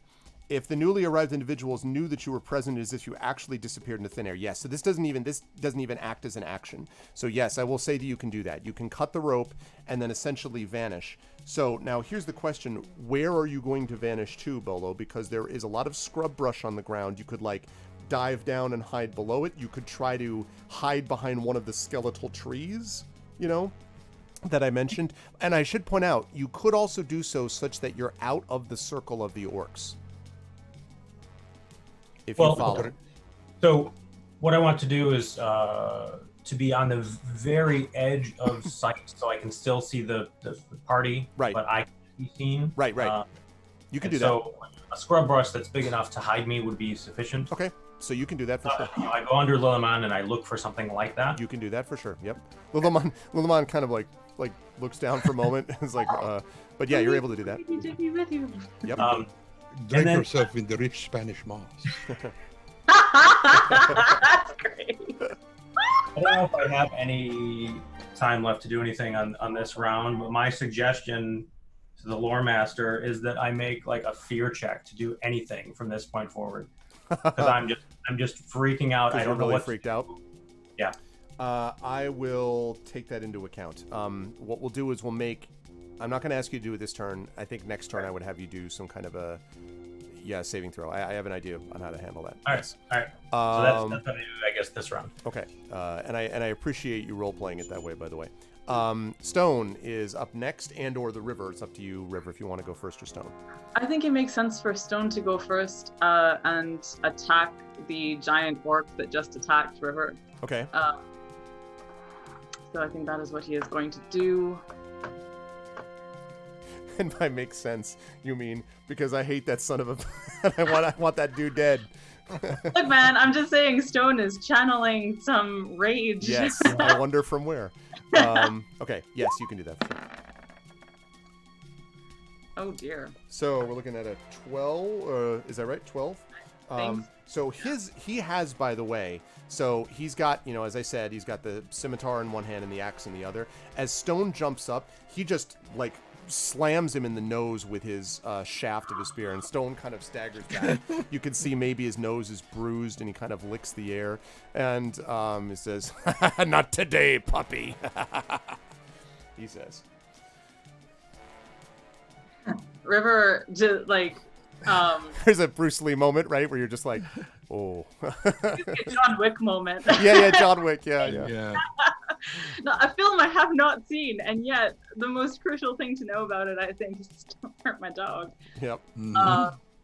I think River will just like stare, like just literally just stare into his eyes as he's licking her blood off of his scimitar or whatever, and not actually say anything before she makes her attacks. Okay. Which she will now do 2 of. With furious vengeance and anger, no doubt. Yeah. You just beforehand, you do the John Wick at the end of John Wick 2, where you just look at them and go, "Tell them, I'll kill them. I'll kill all of them." That's a great line. So that is a 16 and a 12 for the first attack. Neither one hits. He blocks both of them. It's a Okay, big dude, and it's the shaft of this axe. Also, I should say, is not only wooden, but seems to be metal reinforced in certain spots, and there's all these slashes and cuts on it, as if he often does this blocking thing. Gotcha. I just want to make sure that I am not forgetting any of the bonusy things. Cool. So second attack, because she's totally gonna go again. Uh-huh.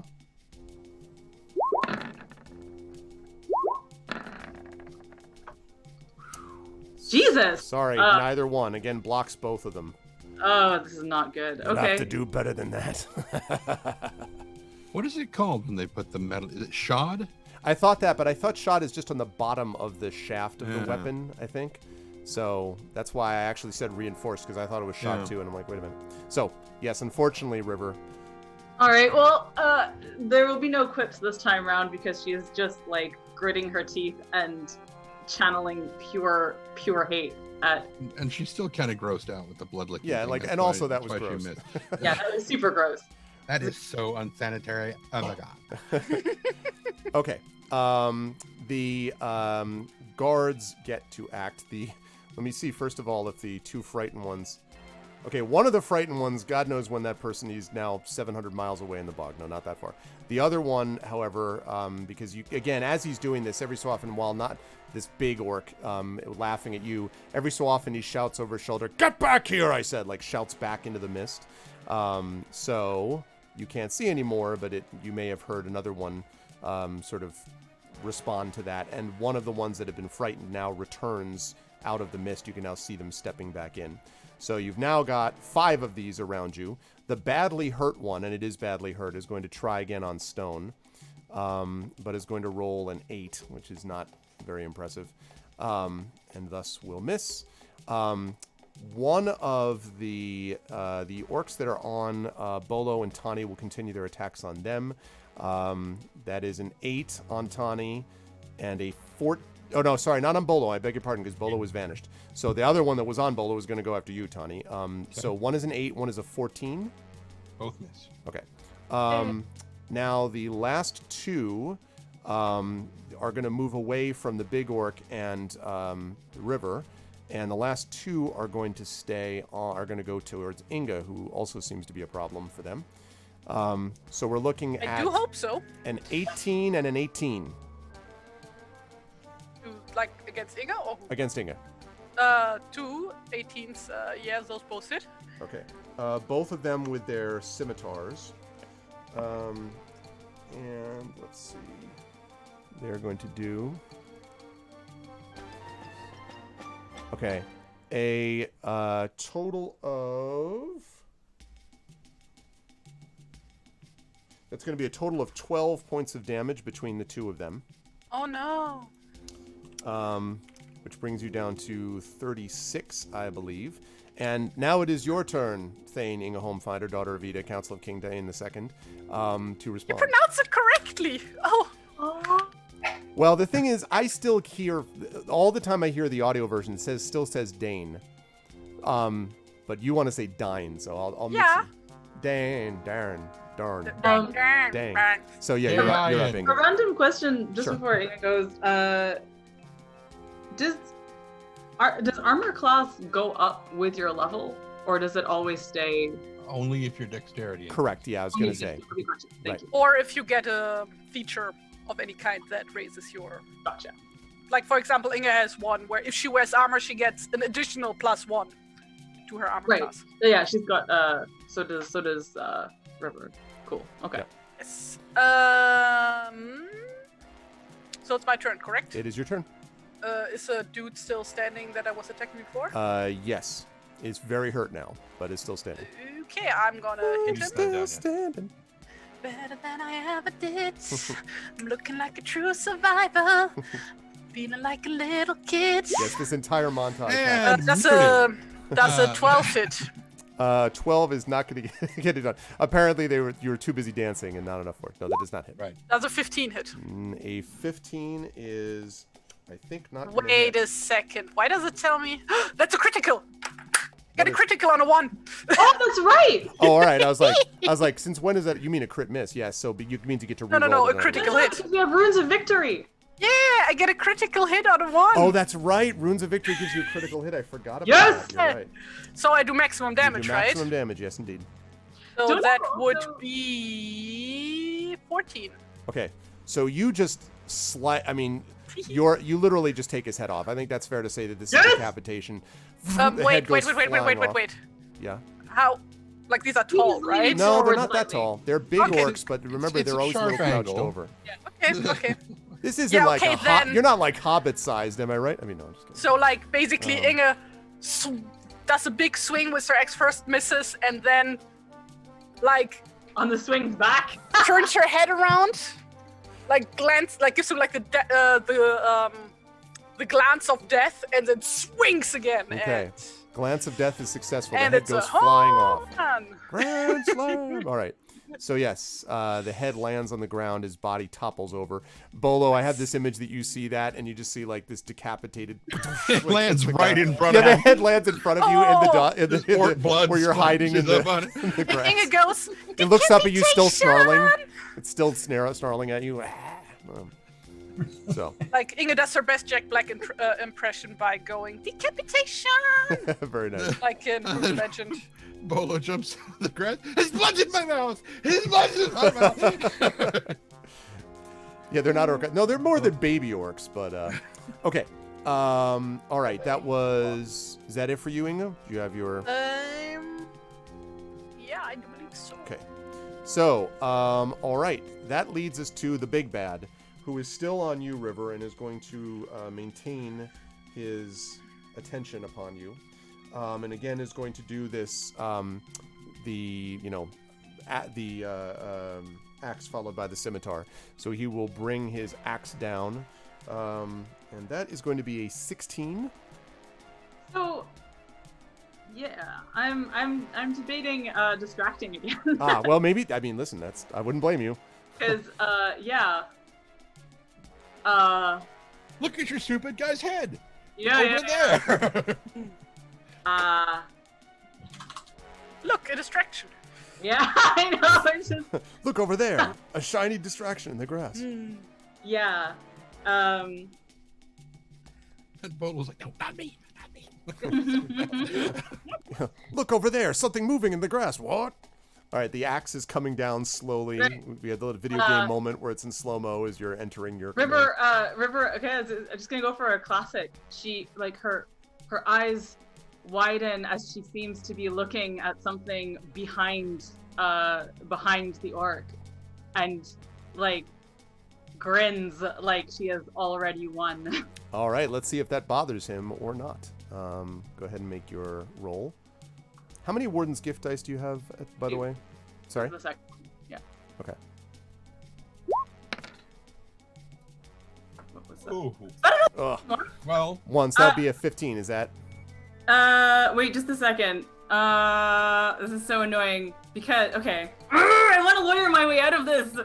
I also have runes of victory, but they don't actually apply to this because it's not an attack, Mhm. so I can't do that. Come on.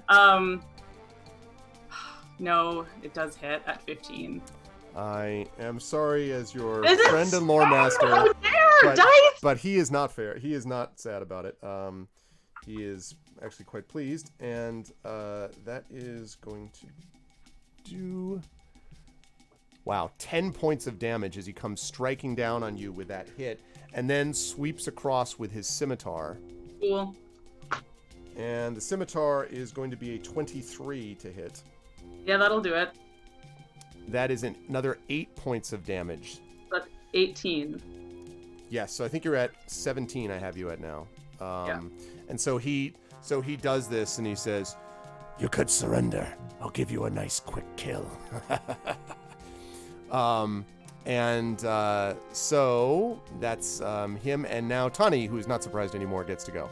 Tani, there's a lot of crap going on. Yeah, You also noticed Bolo was gone. Okay, cool. Finally. I was like, yes! That counts as inspiration for Yeah, Tony. And seeing the situation with the river, Tony's having none of that. Yeah. And so he's going to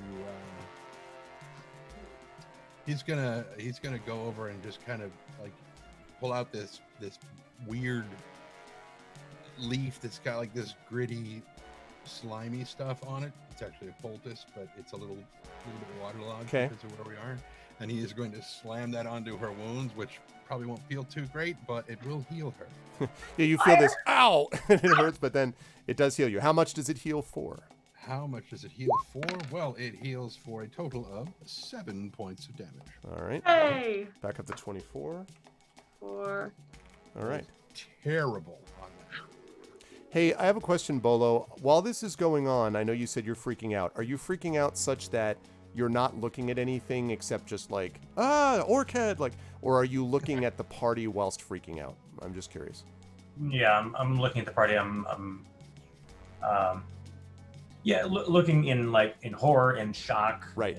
Trying to determine what I should do Okay. About this. Struggling against my my basic fear. Yep. And horror. Okay. All right, Tani, you did that. That it for you? Because you moved up and did that. Okay.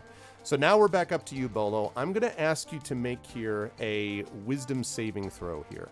This is to see whether or not you freak out so much that you get the hell out. Yeah, okay. Or try to. So you said wisdom, right? Wisdom, yeah. So I'm at a -1 for this. Wonderful. this also fits. Yeah, so what happens in this case is you kind of start to stand, and the way you described it is a very good way of putting it. You are fighting against yourself almost. You feel vaguely nauseous. Your legs are kind of weak below you as you kind of crouch in the grass. The severed head of the orc not far away from you, etc. Dies still looking around. You still have your own will. You have not yet been driven away, but so it's up to you as to what you want to do. You haven't been driven away yet, but you're definitely freaked out. So I've made this personal connection with the river. So I'm looking at who's attacking her. Yes. The big orc. Yeah. Okay. Where am I in relation to the two of them right now? You're probably you could get to them within 15 feet or so. Lilimon is kind of like stepping back almost as kind of a living horse wall. You're below Lilimon, of course, in the grass. So you're about 15 feet away from where both Stone and the river are dealing with this big orc. And if I approached directly, would the orc see me? It depends on how fast you move. If you just booked it, there's a good chance the orc would not be expecting it. If you kind of sneak up, there's a chance. It depends. It's a fight. A lot's going on, so. Yeah. Well, sure. I'm going to sort of pad foot, around it a little bit. You can do that, yes, because you're outside the circle. Summon all my will, and I take my. I'm assuming my walking stick. I have like a knife, which is more smaller item for cooking and stuff like that, skinning stuff like that. I'll take my walking stick and just run it and just jump and try to club him on the back of the head. Sounds like a plan. Let me have you make an attack roll here, and we'll have you add your strength and proficiency to it, because I'm sure you're proficient in its staff. So it'll be +3, and then whatever your strength is, if anything. Strength is 8, so -1 for that. So okay, so +2 total. Oh. 18. Wait, who is he trying to hit? The big orc. Because he said orc. he made a special connection with you, with the river. So Aww. he comes up and you bang on the back of this thing. So Bolo, when you hit this thing, your staff like just bangs back, almost hits you in the face, just bounces right off his armor, and he kind of looks around and down. Once I'm done with my meal, I'll have dessert. and he kicks back and like kicks you out of the way a couple feet. You don't get hurt, but you just sort of get backed off by that. So you hit him, you just did 0 effect on him at all. Oh, okay. All right. I was gonna be like, 18 didn't hit because I would be really... No. 18 does not technically hit his AC. What I'm describing is actually the fact that it didn't do a lot of damage to him. Playing on the armor. Yeah, basically. His AC is higher than 18. Yep. Okay. All right. That leads us to Stone. / the river. Oh my god. Wait. He's a big boy, this guy. His AC is higher than 18. Yep. That's terrifying. Okay, cool. Great. Okay. It is great. It's actually a great orc that you're fighting. Does anyone want to inspire? I was going to say, chat, inspirations are a thing. You do have them available to you. I have inspiration. I'm totally going to inspire Inga. No, don't inspire me. I get advantage anyway. Oh, you get it. Never mind. I'm not going to inspire Inga. Okay. Should I? I'll wait then till. I was gonna say you can't inspire yourself. You can. No. I know that. Yeah. I know that. But I do have a posse. Yeah, you do. That's true. Is anyone from chat going to inspire the river in this attack against this great orc as Dragon puts up the inspiration? Let's see who we've got. We've got Arenth is here. We've got, let's see, Nonstop I think was here. I saw. We've got. Sorry. Can Stone be inspired? Could Stone be inspired? Sure. Oh, yeah. Huh. That's just never occurred to me before. Who needs it? I guess, Arenth, the river has requested an inspiration from chat. Honestly, I'm rolling so terribly, I feel like I shouldn't request inspiration just because it will probably be wasted. Arenth has inspired the river, so... Oh, nice. You are now inspired. I'll strive to be worthy of it. Yeah, no pressure. And I think I told you this, Brad, right? That inspiration allows you to get an advantage, and that the chat is able to do this because of if they support at a certain tier. Okay, so you can do that. Okay. Can I actually? I'm gonna ask this question again because I feel like if it's dark enough that the orcs are not suffering from sunlight, that should it not be dark enough to count as a dark place? No, it's not the same thing. It's first of all, the sun is obscured. You're able to see reasonably well within the circle where you are. Actually, otherwise, you folks might be having some issues too. But you're able to see well enough. It's that they are not affected by the light of this direct light of the sun. So, gotcha. Yeah. Okay. Don't be pedantic, but no, it's all good. Go, yeah. Go. Aaron says. Go river, go river, go river, go river. Well, so River's been like slapped with a power of poultice. Yes. And so actually, can you remind? So there's the big guy in front of us. Right. There's one headless orc that's been dealt with. Right. And one orc is still in the mist somewhere, frightened of you. There are 4 other regular orcs, around you right now. I believe one of them is on Tani, 2 of them are on Inga, and one of them is on Stone. One of them is gonna now do something different, but yeah, so. Okay. But you're clearly nearest to the big orc. Oh yeah. Also, I imagine you could just slightly see, although the orc is kind of blocking your view, but you could probably, when the orc turned around, you could see like the frightened, wide-eyed face of Bolo a few feet behind him. Oh. With his staff on the ground.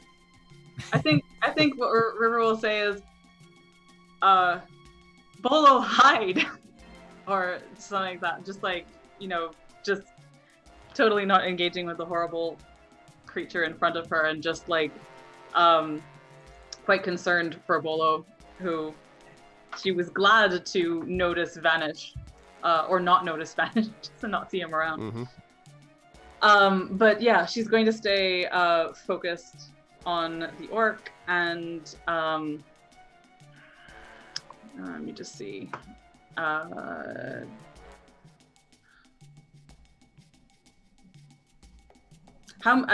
So far the people who've taken damage are Bolo, Tawny, River. Has Inga taken damage? Yes, she has. Yep. How much? 12 points. Okay.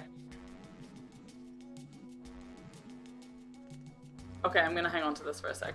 Okay, so River is just going to like kind of have with a low growl in her throat, just attack the horrible jerk in front of her again. Okay. Sounds like a plan.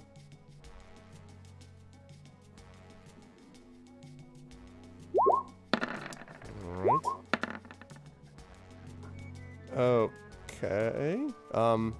So that's a... Oh, sorry. I don't know why that went 3. So just the first two. The first two. And yeah. you were using advantage, I assume. So, right? Oh, on that first yeah, attack. I was. So that would mean that you hit twice, basically, is what that means. So you hit twice on this big dude. Do I... Is inspiration just for the first of the two attacks? Yeah, just for the first of the two attacks, Okay. yeah. Cool. So... Unless before rolling you specify you don't want to use it for that attack. No, I do. I just didn't know if it... I know. Yeah, it doesn't work on both. Yeah, just the one. Cool. All right, they both hit. You strike him for... And then for... So that's for 12, and then she does this twice. Yep. So... The double axe. Bolo, I should say, since you've never seen her fight before in this... Wait, what? Natural 20 and a 19. Okay, well, wait, though. Because Okay. you had that... Wait. There's too many What? attacks. No, she attacks with both axes. Oh, right. Okay, Twice. right. Twice and then Yeah. the second time. Yes, okay. So That's a just total her- of 3 hits. Jesus Christ, 4 attacks in one round. Yeah, that's right. 1, 2, and then that third one is the one missed, and then they have the other one, so 26. Okay. So And this one is max damage, which is I don't know what max damage is. It's hand axe plus 6. What? Go ahead and just click the word hand axe. So that's and that 12 would be 1d6, so it would be 6 plus 3 plus 3. So 6 plus 6, so 12, yes. So does that mean a total of 24 on the combined with all Yes. the attacks? Okay. Yes. So that, you slice across twice, and so he kind of staggers back and, a feisty one then. And he kind of brushes does the classic brush off the shoulder thing. So looks down and smiles at you. Now his yellow crooked teeth also with a little bit of blood on them as well. Incredibly disgusting. All right. So good work out of the river on that strike. And that is going to lead us to the guards. Let's see if... No, Stone, I think, right? Oh, I'm sorry. I thought Stone won. Didn't Stone already go? You had you go first? Yeah. Sorry, I forgot about him going first. I just went first, yeah. Okay, that's fine. So let's have Stone go. Yeah, so... Do you want him on the big guy also? I think if he was knocked... Well, he would probably keep attacking the guy, but he's not a medium creature, right? He is actually a medium creature, yes. Really? Yep. He's right on the edge of medium, but yes. Okay. But there are so many others. So I think River will again not actually talk to the giant or to the big guy, but just while glowering at him, say Stone helped Tawny, and so I think he'll go for whatever orc is actually on Tawny. Okay. All right. Go ahead and have him make his attack.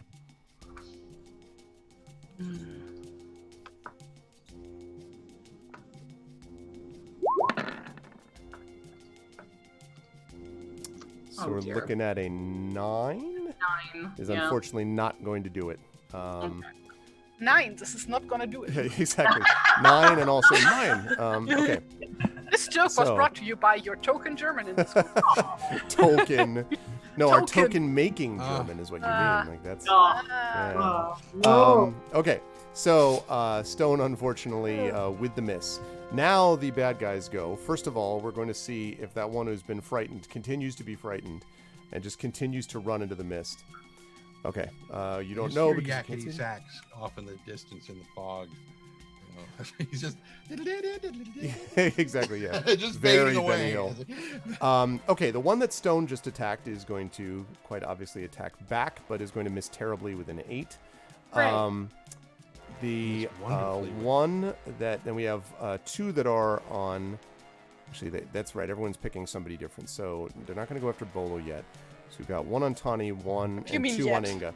So we have here Patience. 21 on Inga. So we have got 4 Tawny. Sorry, 4 Inga, I mean. Right, that is a 5. So 16? It hits if it's like the same number, right? Yeah, it is. Mhm. Yeah, then it hits.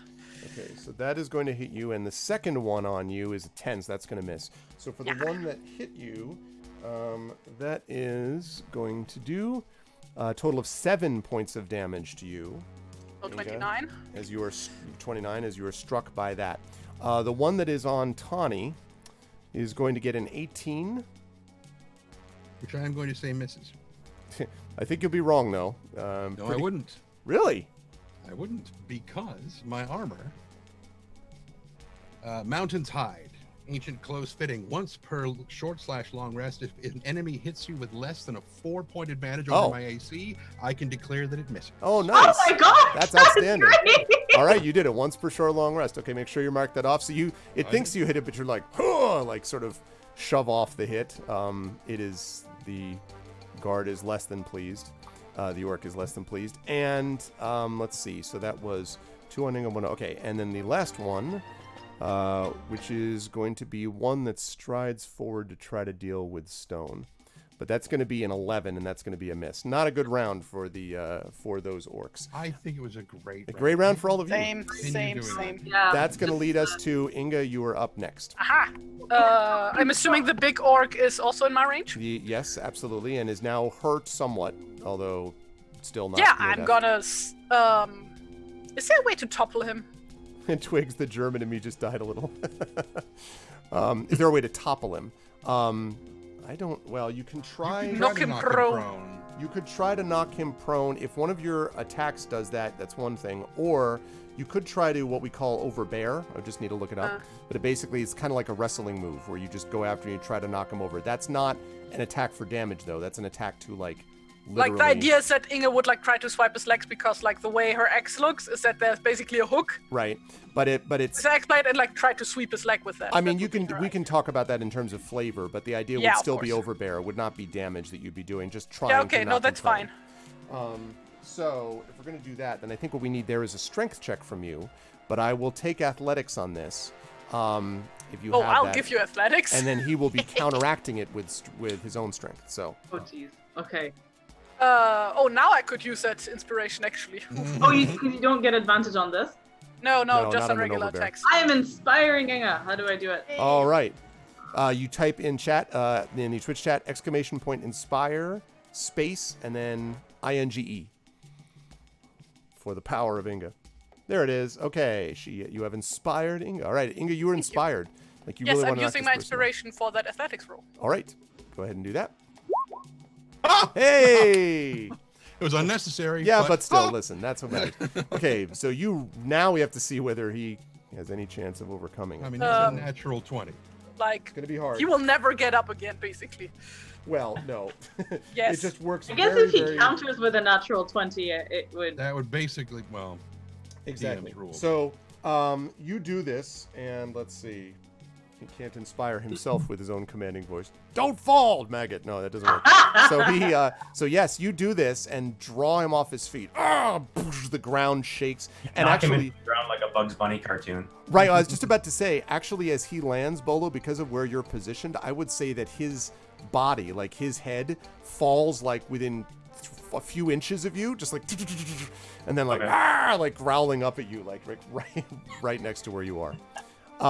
Okay, Very Andy, you did nice. that. You overbore him, and now you're going to stay occupied That was with my him. I action, assume. correct? Yes, that's right. Then that would be it, I think. Okay.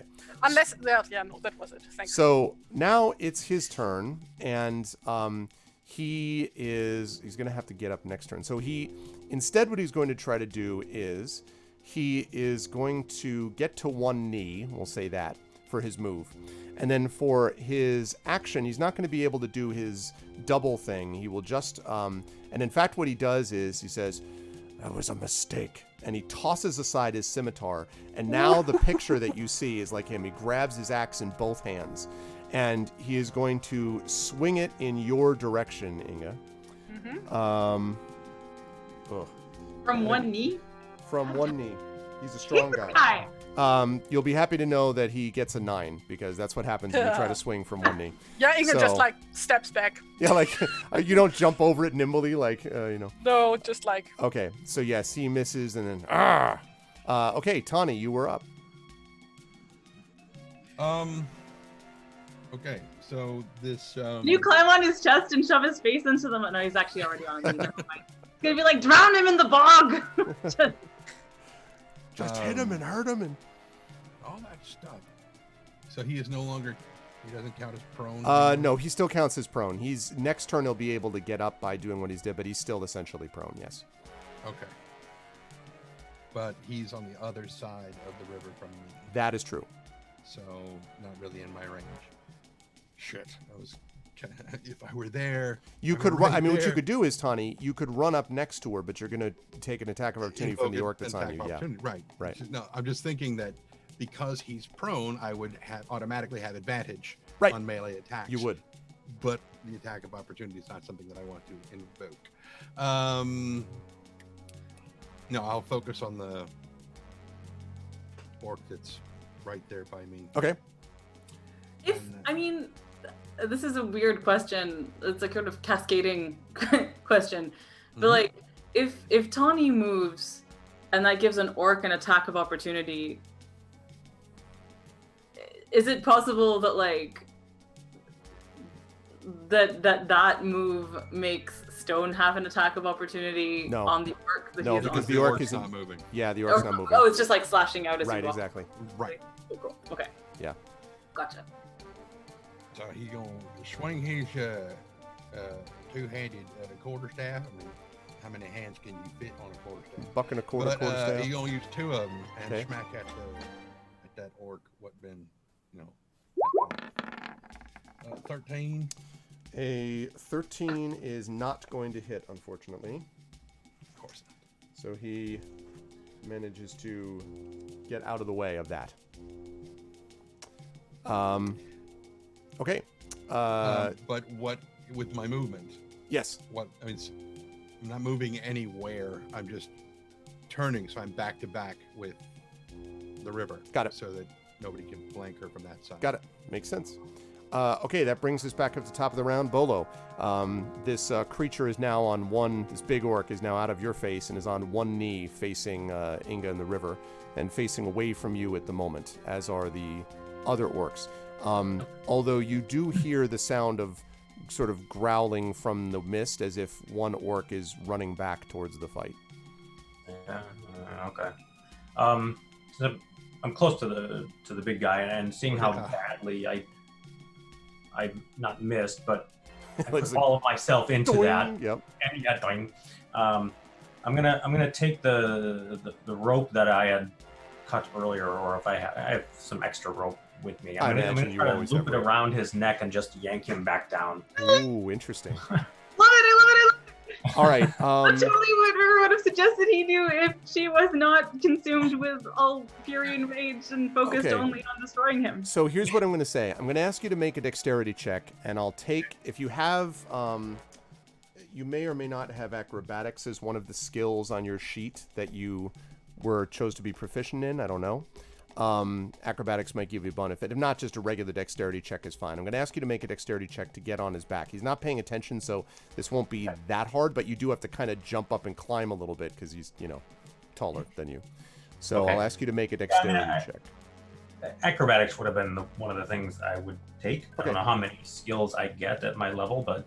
okay. So let's have you do the acrobatics check then. Okay, so dex of 19, so that's plus... 4. Should be. And if it's acrobatics, then proficient, so 7. So plus 7. So you're doing this at plus 7, basically. Ouch. 17. Well, the good news is it helps that he's not facing you. So you're able to actually do that. The good news is you loop your rope around his neck. That's the good news. Okay. The bad news is now you need to try to make a strength check to bring him down to the ground. And that is not going to be easy, but you can try to do it. So you could make a strength check, and he's going to oppose it with his strength check. So I'm at -1. Yeah. Right. And just for reference, he rolled a 26. So what happens is he Literally like, up on and he his back. pulls it. So yeah, but you're holding on. So all of a sudden, River and Inga, you see Bolo go flying around, holding onto this rope, and so it's like you has this necklace of Bolo like hanging on the tie. like a bolo tie, exactly, sort of hanging onto his neck, on the bolo tie, just hanging on to the neck or in front of you, and he's like, Yeah. what the? I refuse to let go. I'm like I'm not inspired exact, but like I'm Yeah, no, you're trying like to save everybody, and yeah, so I'm just like ah. Yeah. So the good news about that is that the bad news is that it does mean that you are in the way of a potential strike. But the good news is that you're also distracting the hell out of him. So what it means is he's going to get -3 at the moment to his attack rolls while you are around his neck. Amazing. But there is also the issue of dealing with how to get around you when they're fighting him. But we'll deal with that later. Okay, so you do that. So Bolo is just hanging on for dear life as Stone / the River's turn come up. I assume I'm on his back at this point. No, he flung you around to his neck, to the You're front of his like body. Like you in the grabbed front. onto him and he went like this, so he whipped you around basically. So you're hanging on to his front is basically I what whip happened. my hobbit back and forth. Now you can throw my habit back and forth. You can try on your next turn, Bolo, to try to clamber back around to his back if you wish. Okay. But at the moment, he literally like just like as a reaction swung you around. So you're holding on to his front. Can he let go? He could, but he made clear he's like, I don't want to do this. You. Yep. And he is distracting him a lot, like while he's hanging on to his front. That's good. That's very good. This clearly Okay. is not something this orc trained for. I'm Resistance gonna- against hobbit attack on neck. I'm gonna go with Stone first to deal with a less complicated situation of the orc that is Okay. fighting. So we're gonna have Just the regular orc, you mean, right? The plain just old the regular orc. garden Yeah. variety orc. Okay. Right. Yeah, That's a absolutely. 24? Absolutely hit. Okay. Chomp. So it's 11 damage plus needs to make a DC 13 strength saving throw. Okay, I'm sorry, you said 11 damage? Yes. Okay, and then a DC what saving throw? 13. 13. Is going to make that. Okay. And so braces, but that was a big hit to that orc. Okay, that was Stone. River, what do you want to do? River's like staring, like just eyes wide, looking at Bolo, going, Ah! Bolo! That is not hiding. Bolo! The opposite of They hiding. can't see me. But nevertheless, she is going to attack him, not Bolo, but attack the giant orc. But she's going to be trying to do so. I mean, initially, he's still prone, right? He's in on the- one knee. I mean, he's on one knee. he's on one knee. Yes. So, she is. I mean, initially she was just gonna go for his neck. That seems like a less easy proposition now. But she is going to just attack him. While. Yeah, Actually, let me explain about just with him. So with Bolo on there, what it means is if you attack him just from this angle, you're going to be at disadvantage unless you don't care about hitting Bolo, but I assume you do. However, I will allow either of you or Inga to slide to one side of the big orc since he is on one knee and get a normal attack, but both of you won't be able to do that because there's just too many other orcs in the vicinity. So one of the two of you could get a normal, non-disadvantaged attack, basically, this round, and the other one will have to You manage. said he's on one knee, but he still counts as prone. That's right, until That he would gets give up. them advantage on the attack. That's true. anyway. So the that's true. So that would disadvantage cancel neutralize out. it. So that's Right. true. So that's true. Normally, yeah, that's a good point, Trent. So yeah, normally you would have advantage on this River. If you stay in front of him because of the disadvantage of Bolo, that cancels out. So it's just a normal attack. So, Wait. yeah. Does that stack? So since I also get advantage No, it does not anyway. stack. I was Nice try. though. okay, because.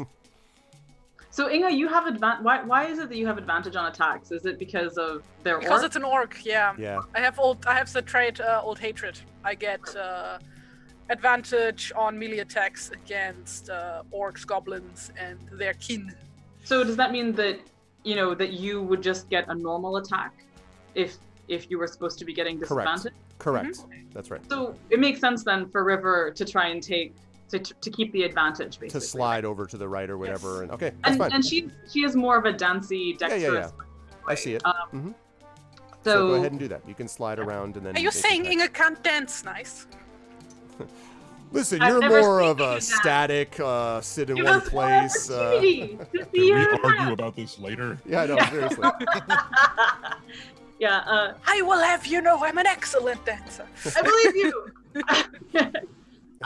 So River is gonna slide order. around to the other side and go in to attack with her axes again. All right. Well, see, and that's why it's gonna have the advantage. Yeah. All right. So now the only one of those is going to hit. That first one would obviously, which is a crit. But that's only her first attack. I know. So first. That's. Okay, so before you do a second attack, let me just note that. So that's 9 points. Okay, so that's 9 down. All right, and now your second attack. Which should still be at advantage because the advantage is from his proneness. That was a natural 20. It's max damage. Oh, you're right. Yeah, it was. Sorry. So that should be a 12. Okay, so 3 more, right? Yeah. Okay. And yes, you're right. Thanks, On one of those next attacks, just one of them. Remember of the second set. You follow you. Right. Okay. So yes. I mean, okay.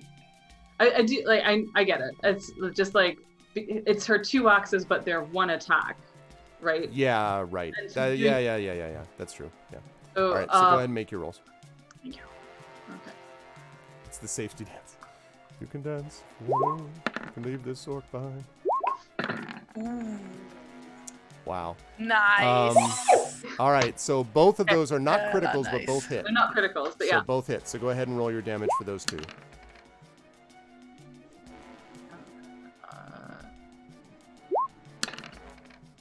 11. 11. All right. 11. Okay. So now Okay. this one's starting to look kind of messed up. Not dead, but definitely not dead. looks pretty hurt. Bleeding from a number of wounds. River says, "You like to taste axes, do you? Eat this!" And just. Sort of growls when let's do the orc warp again. It's like, let's do the orc warp. Okay. So and Stone had already. Do we have Stone go already? I think Stone went on Tawny's. That's right, and then River, and so there we go. All right. Now the other one, the one that has been running away, finally reemerges from the mist after having run away for a couple rounds. Has finally made it back into the fight, so there is no longer any frightened orcs remaining. The injured one, which was hit by Stone, is going to go after Stone and is going to get a 20 non-natural. But that will hit. Okay, with his scimitar, as my friend used to say. That's going to be 7 points of damage. Okay. To Stone, so it slices along your wolfhound's flank. Can't control his hit points, so that will be 18. He's at 18 now. I thought he was. Is he not? He's at 28, and it just did 7. Oh, sorry. So it'd be 21, right? We never. Yeah. I marked it at 28 because I think he went up. He should be at 28. It's just that on the sheet it still says 24. Okay, so we'll have to change that, but that's fine. I have him at 28 here. Great. All right, that one does that. Now we have 1 for. Let's see. The one's not going to go after Bolo, who's acting as a Bolo tie. So we're going to have 1 on Tawny, 2 on Inga, and 1 on the River. So the 1 on Tawny is going to miss you horrifically. Great. The 2 on Inga, we've got a 17 and a 12. The 17 hits. All right. So that is going to be another 6 points of damage to you, Inga. And the 1 on the... Did I say the River? No. No. Oh, it's 1 on Tawny, 2 on Inga. Tawny. Stone. Oh, right. One. The 1 on... Well, we did the 1 on Stone, right. So 1, 2, 3, 4. There's 1 left. Who will go after the River, I think, since the River is also fighting the big bad. 24. That will hit. Okay, and is going to do, with their scimitar, a total of 8 points of damage. Like, So... You earned that. You earned every fiber of that cat hair. Okay. All right. That is going to lead us down to Inga. Yes. So Inga's up. go, Inga, go. What? You Wow. Already colored in. Is the purple one Bolo? Ah, Oh, that's so cute. Oh, I love that. And it has a Goatee. Oh I man. love them so much. Were you trying to cosplay Bolo? What? Were you trying to cosplay Bolo with With the the beard? cat? No, the cat on the. Oh, the Yeah, that's funny. The cat as who Bolo. actually walks around with Millie on him a lot. It's very cute. He's just kind of Aw. wearing him as a bracelet. Okay, Ingo, what do you want to do? Do we still get a disadvantage on the attack rolls against the orc? Until he stands up, which will be on his turn. That's right. I So mean- because remember the river Sorry, you surge said into the side. disadvantage. Yeah. So you have normally your advantage because Bolo is on the front of the orc. That means that you're just at a normal roll. So you're just Okay, at a then normal attack I against am him. doing a swing at the big ol' big You like orc. time your you wait till Bolo is like swinging to the left and then. A 21 hit. 21 will absolutely hit. Yes. Yay! Aim for him That's right there. 9 points of damage. Like barely, like Bolo, like the axe appears just as you swing, like like right behind you. All right, 9 points of damage. Okay, he's starting to look pretty hurt now. Oh, he's still not dead. Okay, second attack. Yeah, go for your second attack. Oh, that doesn't hit. Nabu. No, sadly no. All right. and you're- Question: yes. Does Flame of Hope, is that an action or a bonus action? I don't know. Activating. let's take a I think look. it's an action because I think it's like Gleam of Terror. Hmm. Probably the case. While, Let me while you're see. looking that up, it reminds me of a scene in Hudson Hawk where there's a big fight at the end, and Anna is trying to shoot the guy that's attacking Hudson Hawk, and like ricochets a bullet off of his belt, and he's like, "That shall not kill!" And and then she shoots him again. She accidentally shoots him in the shoulder, and he's like, "Stop helping me!" That's just what I figure Bolo doing when he sees this axe come in. Right, it's Yeah, you have to take an action to do that, so you wouldn't be able to Okay. do that as well, Inga. Then that is my turn. All right, the big guy stands up. He looks, I mean, he's covered in blood. He's already was, pretty ugly and foul to begin with. And he says, "So, it's come to this, has it? I suppose he's working for you. Or you're working for him." Now he's speaking to you, Bolo, and he says, "You tell Longo, that halfling maggot, that he set us up well indeed. He wants the needle for himself. I hope the sorcerer gets the fool and freezes the flesh off his back." And he takes the rope and he's going to try to bash you into the ground with it. So what he's going to do is he's going to take the rope and try to bash. I'm going to need you to make here a dexterity saving throw. You're not going to be able to avoid being taken off because he's way stronger, but you might be able to avoid the worst of the damage that might happen. So Okay. go ahead and make a dexterity. It'll be a saving throw, so just do it as a check basically for me. As you are slammed to the ground with this rope. Wow. So that's good. Oh. That's good. +7. All right. So Sorry, plus normally you would take 15 points of damage as he slammed you to the ground, but because of that saving throw, you managed to roll out of the worst of it. So you're actually only going to take 8 points of damage from that. Okay. Wait, So- did you say that he called Longo a halfling? He did. He said Longo, that halfling maggot. We haven't met a Longo, right? We met a. No, because I wrote down that he's an Easterling and Mhm. that he has a dented helmet. He definitely said yes. He definitely said Longo, that halfling maggot. Maybe there are hobbits in the east. I mean, So that thing comes sliding, so just bashes on the ground. You manage to roll out of the way, and then he is going to take. So he did that as he was standing, and then he's going to try to swing his axe at you, River, in front of him. Again, using the two hands. Oh, 23. doing it.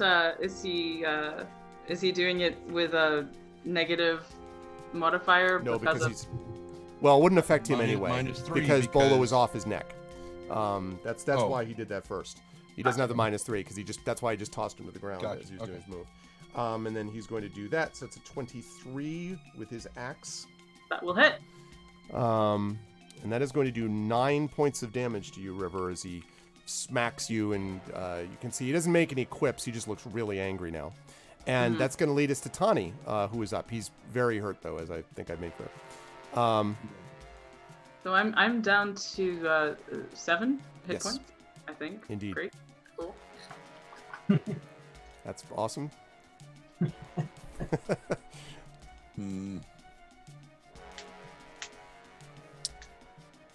I might have to do Flame of Hope on my turn. We'll see.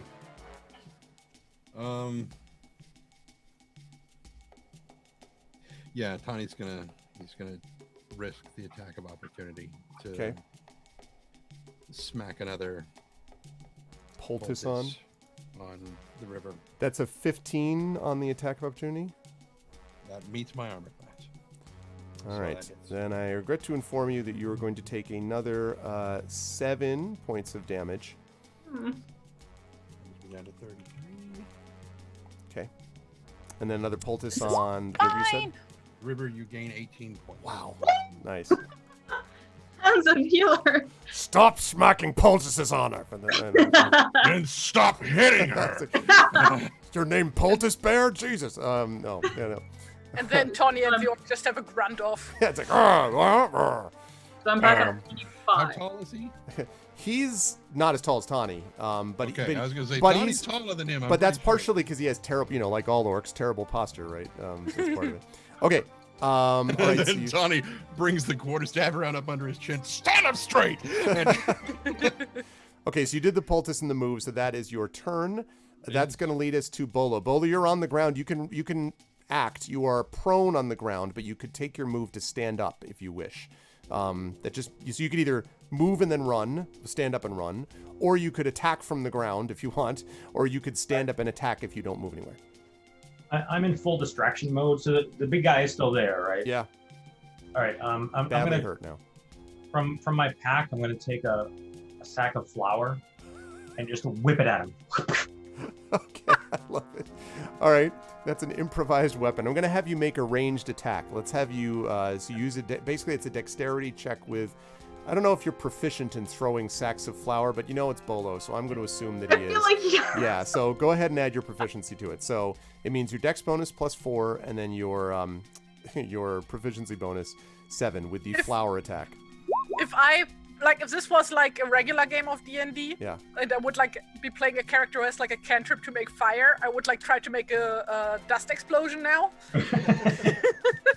21. So that Well absolutely done. hits him directly in the face, and I'm going to. It goes all and he's kind of like holding his eyes. I'm going to say he's blinded. So what blinded means is that a Nice. blinded creature can't see, automatically fails any ability check that requires sight.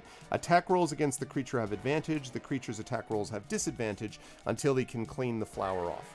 It's like Oh yeah. And since it's all mixed up in his blood, if we can set him on fire, we can make a roux.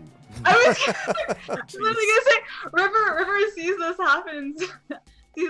Actually, no, she's not gonna say anything to give away her position yet. But if she gets to make her attack, she will actually fit. But anyway. all right, yeah. so that was pretty cool. So he does that. Bolo's Ooh, ruin the turn. day, orc. You will rue the. You! Not a rule. All right. Let's see. All right. I will rise again. I feel Oh, like the orc that's should take damage from that punch. a psychic attack. Yeah. Yes. Take 5 psychic damage. One Okay. hit point of damage from that. Oh. All right. Stone is up next. Over. / the river. And when he misses his own attack, he's like, "Don't!" Anyway, please carry on. Oh, thank you, Rippin. Sounds good. I'm glad that you enjoyed it. As far as linking their channels, if you do searches for those who actually do, which is Terry and Tren on rare occasions, can stream. So this is twitch.tv/TerryTunes and twitch.tv/Trendane. And Brad and Amal do not stream, but who knows, maybe in the future. Anyway, Yeah, maybe so. maybe. But thank you so much, Rippin, and welcome to the Arvanauts, Twigs. Okay, so that's Stone in the River attacking in some order. So Stone's gonna take his turn against the orc that just hurt Tawny. Okay.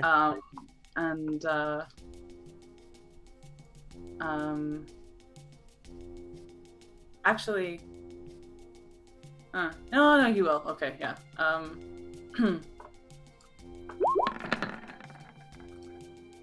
24. 24 will hit, sure. Shall be. 7. 7, and they have to make that strength roll, right? No, they will make that, though. These are strong guys. So they are not overborne, unfortunately. Okay, that's the River's turn now. And River, who are you? River is staying on the big guy. Dude? Okay. Making her attacks. And now he is standing, so... But we still get advantage because he's blinded, right? Right, exactly. He's standing, but, like, with dealing with flour in his face.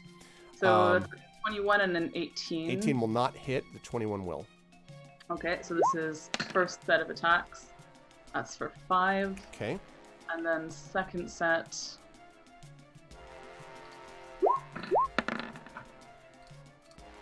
Ooh. So, Nice. yeah, so that'll be a 12 Hit plus. and a crit.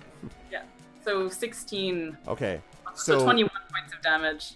So you do this and they slash across his front. This huge sucking chest wound opens up. And he kind of staggers back a couple steps and then kind of falls to one knee. Maggots. You won't get far, though. You'll rot him from his bones. Longo and all the dang things. And then he falls over. Dead. Cloud of flour flies into Yeah, the exactly. And flour flies up. Yes. And River lets out a whoop! I looks at Bolo and goes, Bolo, have you ever baked an orc into a pie? Oh, that sounds He says this mostly disgusting. for the benefit of the other orcs who might be standing around. the orcs look actually pretty freaked out that just happened. They're kind of like, and they sort of cast nervous glances at each other. And they will try to attack now, but they look not very excited about the prospect.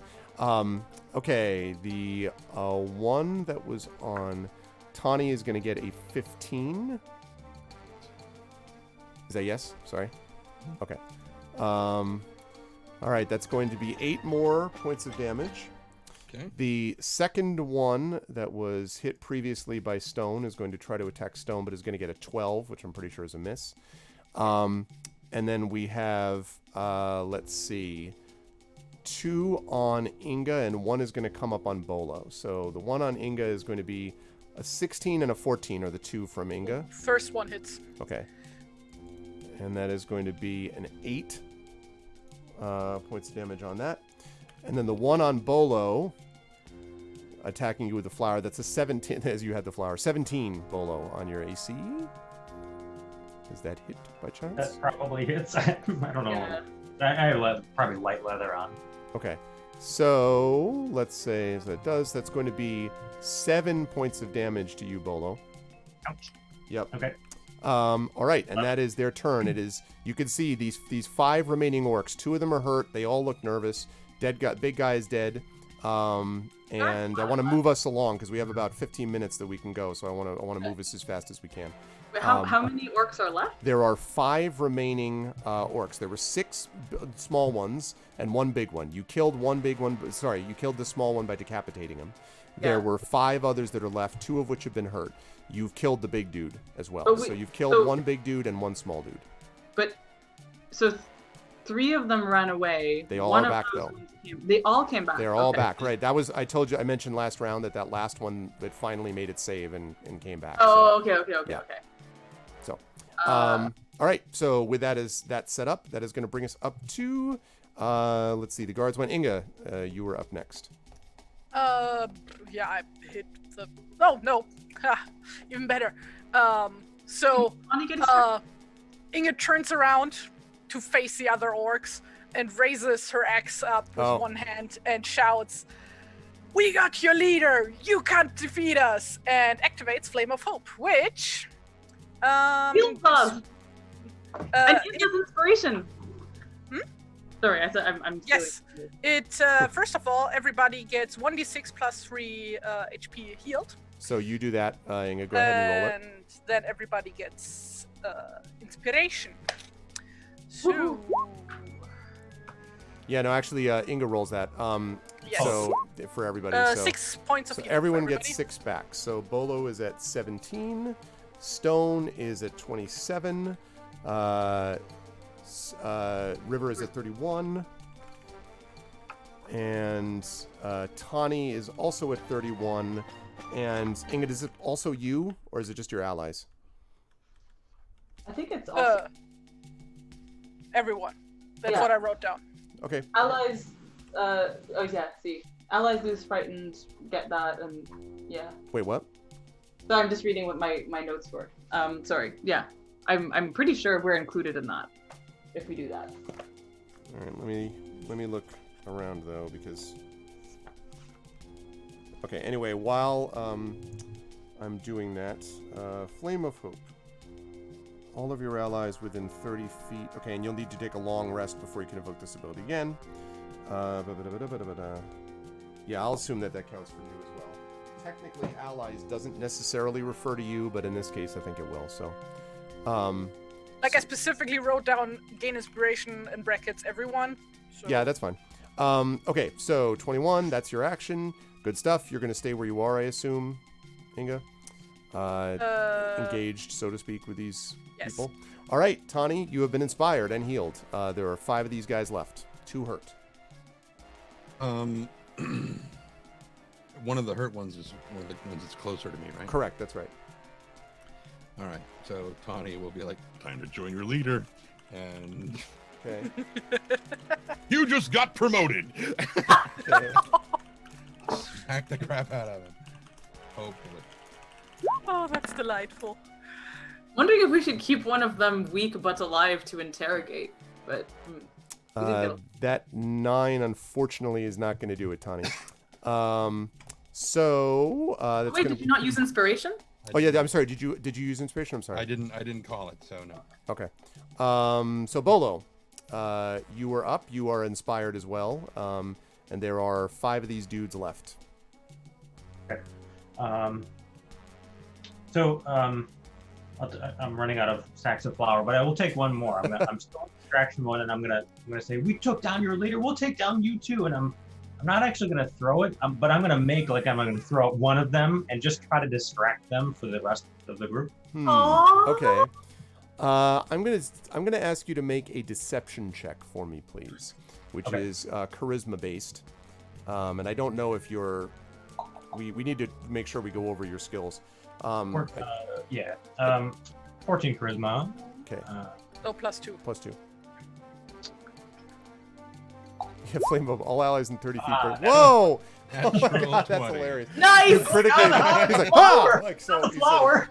like, okay, so what that means is, They saw anyone, what it just did to their boss, so yeah, they'd be scared of flour. yeah, anyone who, so what I will say is the first person to attack that creature that you just did that to will get advantage against that orc to hit them because they are like, as you do this. Okay. I like it. You just,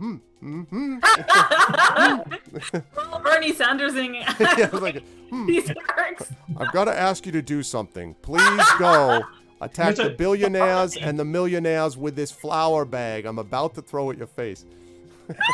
There's part of me that doesn't want to waste good flour at the same time. Right, exactly. He's I was- really holding on to I it want to just make in the party, case. but I also want to make blueberry tart. You're like, I don't want to use this up. I am the god of hellflower. leave me. Nice, Twigs. Oh The no. god of hellflower. The god of hellflower. That is good work. And I bring you flour. All right, this is the most improvised weapon usage of all time. I love it. Okay, Bolo, are you going to move anywhere? Or are you staying Inspiration where for you are? twigs. I'm moving as they move just to kind of keep my distance. Okay. That's about it. Okay. Stone and River, you're up. Okay, so how badly hurt is the orc that Stone is on? Definitely hurt. Not well. Definitely hurt. Stone's not likely to kill him this turn, but could bring him pretty close. Okay. And cool. Yeah. Okay. Well, Stone is gonna stay on him. Okay. So bite. Yeah, it's an 11. Fortunately, the 11. wait! Oh, actually, Wait, was that the Stone's one? Yeah, inspired. was he attacking the one that was right? They're No, all no. inspired. That's true. That's true. He's inspired. So yeah, we will take that 18 then. That will hit. Okay, great. 8 damage. Okay. Yeah, now he's looking fairly hurt, Strength you would say. saving throw. Looking Yeah. pretty hurt. And yes, strength saving throw. What's the DC on it? I'm sorry. 13.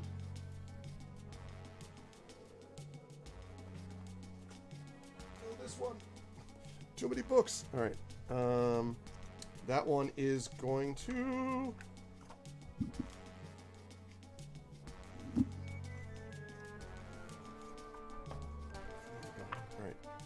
All right.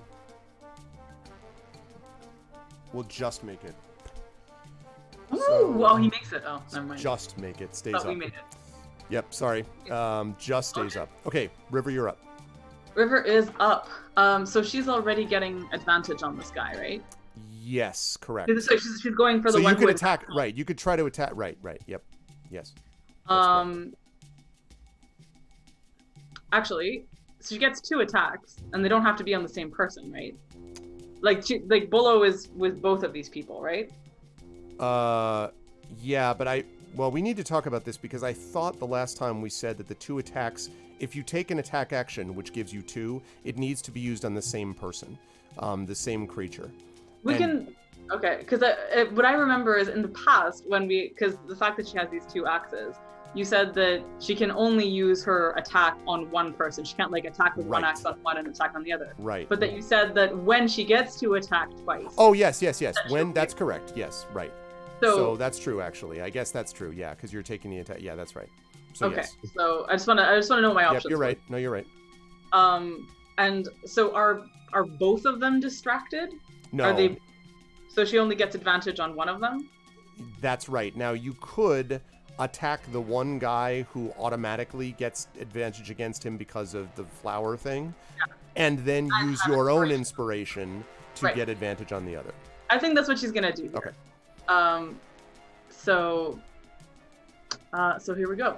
Sometimes people wonder about how it makes sense in practice, and the reality is it's because these rounds are only lasting 6 seconds. So Yeah. when you have that kind of a short period of time, it makes sense. You're like, oh, so anyway. All right, go ahead and make that attack. Yeah. So she's going in first, inspired by the flame of hope. She goes to attack the one who attacked Bolo. Okay. Well, that's not great, but so it's a 13 and a 21. 21 will hit, 13 will not. Okay. That's 5. Okay. And sorry, I'm being distracted by something. And she'll hit the other one, or she'll attack the other one rather. Good thing you had advantage. I was going to say, What? yeah. 2 critical hits! Because I also have runes of victory. Oh, because you have runes of victory. Yes! Okay. That's 2 max damages, so Wow. that should be 24 damage on the second one. On the second one, okay. And I think that second one, which was the one that was struck, was previously hurt. I think. Long age. What I'm imagining happens here is that River goes is running towards these 2 facing Bolo and goes behind them and goes thuk thuk thuk thuk and Yep. just yes. So that one of them is hurt, as we already talked about, and the other one goes down. So there are now 4 that are left. One of them is badly hurt. Get her, the remaining Lola. ones. Get her. Exactly. Okay.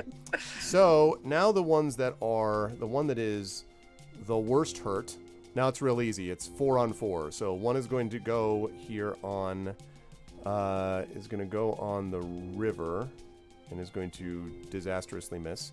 The second one that is on Inga is going to get a 17. Yeah, that hits. They've definitely been hitting you this fight. Okay, that's Right, 7 take it. points of damage. The one which is on Bolo is going to horrifically miss. The one who moves in to take the place of the one that you just knocked down. And the last one, who did I not attack yet? Tawny? Okay. That is a 14. Miss. Okay. All right. That leads us to Inga with Tawny on deck. 4 left. 2 hurt, 1 badly. It's the one who's badly hurt in my reach. The one that's with stone, right? Yes. Yeah, So okay, sure. then I hit that one Okay. without my inspiration. Oh, I don't need my inspiration. You don't even. Yeah. Yeah, 'cause of your So hatred yeah, thing. that's a 22. That's a Okay. hit. Yep. 7 points of damage. Okay. Very hurt, not quite dead though. So I hit him again. Definitely a hit. That- 22, Inga's favorite number. And 5 points of damage. Yep, and that is enough to knock him down, so he goes down. There are now 3 remaining. Tani is, when one of them hurt. Tani is up. Tani, you got 1 hurt, 2 that are fresh. And they're all looking very nervous.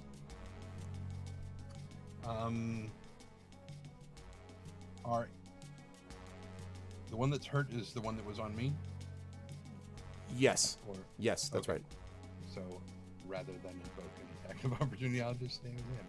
And this time I am going to take my advantage or my Sorry, you're real quiet, Trent. I can't hear you. I'm going to take my inspiration on this Okay. one. Sounds good. Inspiration time. 23. 23 will Good hit. thing I did that. Good thing I did that. Yeah. So a total of 2 bludgeoning. All right. Okay. He does not like it. You create a big welt on the He side of his wasn't head. meant to. You're going to stay with him. As we said, that's It would going to really lead us... suck if they did like it. Yeah, It's no, I was you- like, more not- damage. Yeah, exactly. Sort of situation. That would be really creepy. Makes note in Ah! here. No, don't. Okay, Bolo is up. Stone and River are on deck. 3 left, Bolo. One of them hurts, 2 not. I'm gaining a little bit of courage. I'm going to run forward towards the wounded one and take my walking stick and Okay, try to clock him. sounds and good. Now, Do I have inspiration? You do. You do, because everyone was inspired. I don't think you've used your inspiration yet, so... I will use it. Okay. Look at and them I- using the Gleam of Terror, the Flame of Hope. See? Which we clearly need because these are some massively leveled up opponents. Yeah. It's I don't know what my bonuses would be, honestly. So, strength, and then you got your proficiency. So strength would be -1, 15, and then proficiency would be So 3, so 18. 18. 18 will just hit. Okay.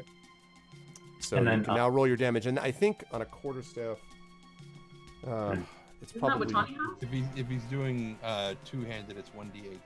Okay, and then it's gonna... Wait a second, but hobbits have like small weapons, so don't they do less damage?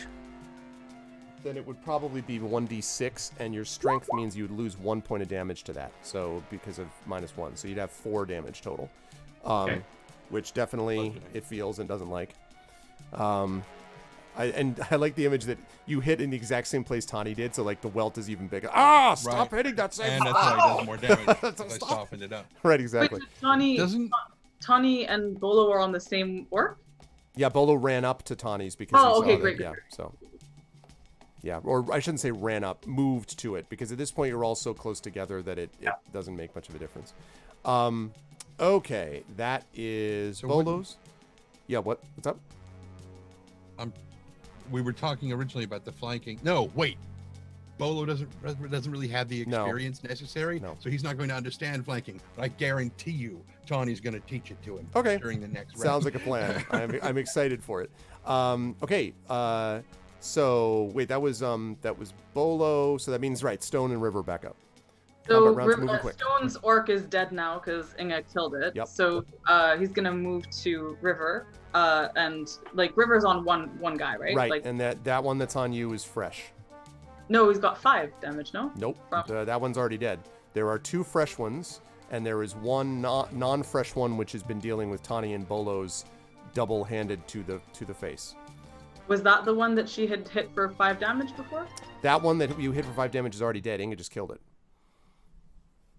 I'm sorry. I thought You like hit there it were, for 5 and Inga killed it. but I thought Inga killed the one that Stone was on.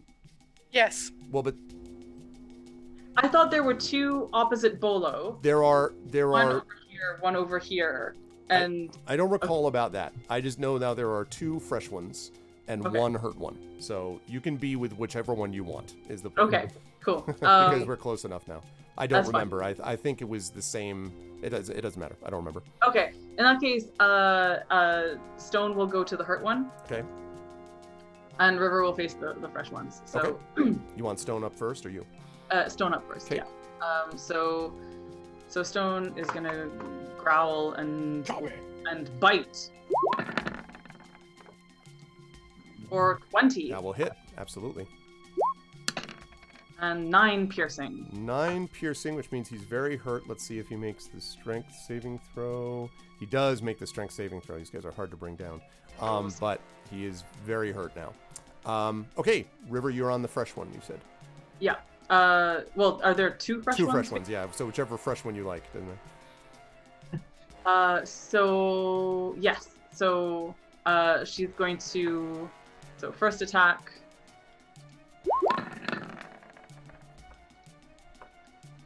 That is, what is it? Yep. Oh, wow. 20 and cool. a 22 will both hit. I know it's a critical and a 22. Oh yeah, I keep forgetting about. No, it's not. No, because sorry. it's not. Okay. Because it, No, right, because it can't do. Never right, mind. exactly. Yeah. So it's just So- 2 hits, 2 normal Right. hits. I'll need to figure that out later. But okay, so yeah. So for the first guy, that is 15 slashing. Wow. Okay. That hurt a lot. Um. And then And- your second attack, are you gonna stay in the same person? Gosh. No, she's gonna keep like rolling around. So because Inga's got a shot after this, right? Inga's defeated an opponent, so. That's true. So yeah, so she's gonna keep on moving to the next guy. She's a river. She rolls around. And those won't hit No, probably. they will not hit, That'll unfortunately. be 12 and 9. No, okay. All right. So they now get to go, the 3 that are remaining. So the badly hurt one, which I think was, who did I say was making that badly hurt? Was that Was that is it Stone? I think that might have been Stone's. Yeah. So we'll try to attack Stone with a 21. That'll Wait, I hit. killed the badly hurt one. No, The this is newly another badly badly hurt. hurt one. You got to keep up, Inga. Oh. Every round we get more badly hurt orcs. That's basically how this Yeah, goes down. hopefully that's a plan. So that's but... going to be a total of 7 points of damage to Stone. Okay. The hurt but not as badly hurt one is going to try to attack the river, which attacked him, and is going to miss terribly with a 9. Yep. And the last one is going to go towards, going to be on Tawny, and is going to try to deal with Tawny with a 24. Yeah. And that is going to be 8 points of damage to Tawny. And that leads us up to Inga. 3 left, 2 hurt, 1 badly. Okay, so first of all, I can't find anything about hobbits. Like small creatures getting like lower attack weapons. They're smaller weapons doing less damage. Yeah, like this book doesn't say anything about that. Right. So I don't know if that applies here. Anyway, I go for the badly hurt one. If Okay. that one is in reach. Mhm. Is he? Okay, cool. Yes. They're all. I'm imagining. at this point, they're all in totally race. actually Yeah. We're boxing them in. Okay, does a 15 hit? 15 will not hit, And I unfortunately. take my second swing. The 24 will hit. absolutely hit, though. 10 points of damage. Yes, you knock him into next week. Okay, So so we'll there have are to deal with him then. exactly. Thanks. So you have to deal with him in our next one. 2 left, 1 bad, 1 pretty hurt, and that brings us down to Tawny. 2 left, 1 pretty hurt. Okay. What's the condition of my compatriots? Inga's pretty hurt. You are. River is a little hurt. Bolo's fairly hurt too. Stone somewhat. Everyone's hurt a little bit. Everyone Inga has is, like, suffered, hurt but pretty some have bad. suffered all. Like So. Inga looks like she's gonna go down if she takes 2 or 3 Alright. more hits. All right. So Inga's, since we're all kind of compiling, Inga's probably within range. I would say so at within this point. reach. So yeah, he's going to smack a poultice on her. Poultice it up. Yeah. Okay. Awesome. You will now receive 14 points. How many of sweet, these do you have? thanks. How many of these do you have left, Tawny? 5 more. 5 more. Okay. Yay. Good to be a scholar. Okay. All right. You did that. You're staying where you are so that you can be within range, I'm assuming. That brings us up to the top of the round with Bolo on deck. 2 left, 1 hurt. Okay. I'll just continue to try to hit the one that I was. Okay. Hitting That before. is still being hurt. Okay. So go ahead and make your roll there. Do I have any inspirations remaining? No, now you have used up your inspirations. Just one? Okay. Unless you can try to call the chat, but chat may not have any left at the moment. Okay. So just 18 will just. Oh wait, no, but it's 17, right? Because it's -1 for your strength. Oh no, but it's plus your proficiency. So yeah, so you hit. Yep, you absolutely hit. And then D6. D6 we said? D6 -1 because of the strength -1. Or is it D8 for quarterstaff? Since we don't know. Well, I It's a gave you smaller 6 before. I'm going to weapon. keep you with 6 for now. Let's keep it at 6 for now. We'll check it later. So 2 points of damage. That guy is starting to look pretty messed up now. That's going to lead us to Stone in the River. Okay. 1 badly hurt, 1 fresh. Stone's gonna go for the badly hurt one. Okay. Alright. 17. 17 will not hit. Damn. Okay. And then River will go for the badly hurt one. Okay. The badly hurt one is the one like in front of Bolo, right? Yes, that's right. More or less. Yep. That's what you would go for anyway. So attack the first. Wow. Well, those were both hit. Yeah. Oh, sorry, I did that twice with the same one, but it's the same. So, so that will be 15 points of damage. Yeah, that guy is absolutely dead. So you kill him, and that leaves just the one who kind of looks around at all of you as you all close in. So yeah, River is gonna. So we're all closing in on this guy, right? We're Right. surrounding him. Yep. He's like,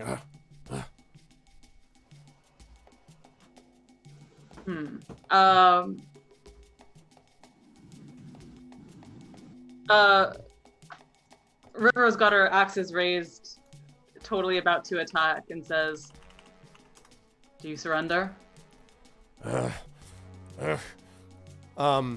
you trying to intimidate him into surrendering?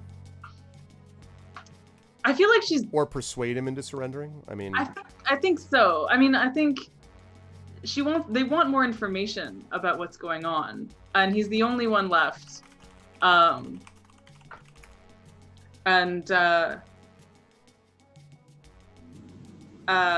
Yeah. okay. So go ahead yeah. and make a persuasion check for me then, please.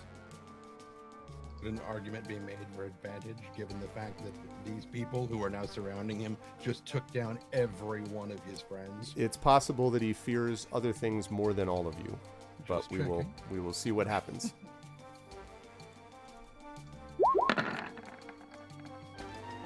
That's We had 22. mighty persuasive. Let's see whether he. Okay, so you can see, like, as you sort of say this, his shoulders kind of slump, and he says, I'm not going to be worth more than a MAGA-ridden corpse anyway. You're going to kill me the minute you can. We can kill you right now, but if you surrender and tell us what we want to know, then we'll see.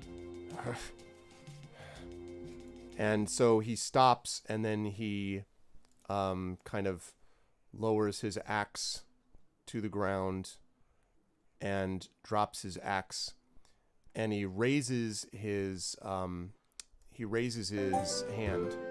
Sorry. He does not actually start playing a tavern tune. That's not what I meant to do. You should sort your music that's what into I meant to specific do. mood. I'm working on it, all right? We just got Play this. the lute of surrender. But he drops his axe to the ground, and he raises his hands, and he says, all right. There's no reason for... And then something hits him in the back of the neck, and as he falls forward, you see there is a black feathered arrow sticking out of the back of his neck.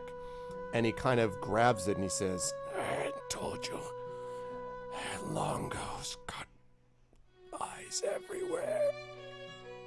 And he expires. And as you look down at him, you, looking around you, you hear in the distance the sound of rapidly retreating steps. And that is going to be where we will bring our session to a close today. I'm gonna take a shot. God damn it! Because I still have inspiration. Oh. Do I get to take a shot into the? In the mist, it would be a general completely direction? wild shot. You're as likely to hit. Well, if I roll a Lillimon as you- 20, then it's an automatic miss. No, it will be an automatic strike at perhaps a tree. You got to at least have something to sight. It's from too far a distance.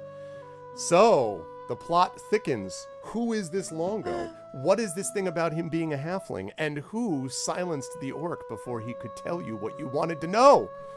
These are the questions that you will have to find out in our next session. We ran well over. I apologize to the party for that, but we were in the middle of a pretty exciting combat, and I kind of didn't want to be like, all right, well, we'll come back next month with more of the combat, so that's why. But I want to start at the bottom with the very effective in combat River. River is, I mean, this is how River was designed. River was designed to be a, very damaging, person in combat, especially against certain kinds of creatures. Although she had an interesting time with your favorite kind, a great orc, your favorite kind of these things. I hate them so How'd you feel about today? Where will the lovely folks see you next? Oh man, I loved it. I really, really enjoyed it. And I feel like the thing is, I feel like I've been waiting, 4 levels for River to get to. This is not even her final form, or whatever. Yep. But like she's lithe and built for speed, and all of her attacks are like dexterity. They're supposed to be like, sighting opportunities and kind of dance attacking and stuff like that. So for her to be able to like land 2 attacks a turn feels like I keep seeing this as like, this was still an extremely hard battle. Yeah, these guys they're stepping up in class. I was like, yeah, okay. They're stepping up in class. Her armor class is still comparatively really low.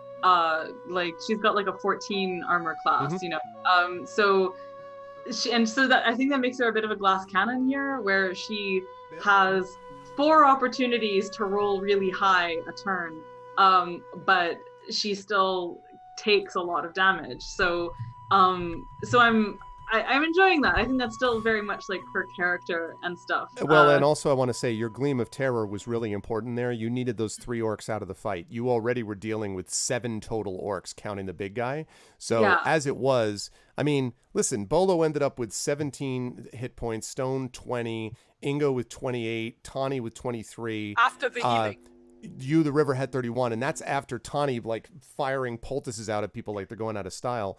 So, and again, some of these things you don't get back except at long rests. So I'm not worried about it at all. I think you're right. I think it was a very balanced combat, but it was one of those things where it's like, but man, when you see River like in action, like doing this stuff, it's impressive to see. So. And I think the reason in particular I feel like it's a good thing that happened now is that we have lost our one of our 2 strongest fighters, right? Because Inga and Robar were like a tag team of tanks, well, not tanks, but like they're very like warriors. And I always felt like River was kind of just fast-moving cleanup action after that, but like your role has shifted a little bit. But I mean, Robar never had the flower attack. Let's be clear, like Robar never had the battle. No, he never had the flower.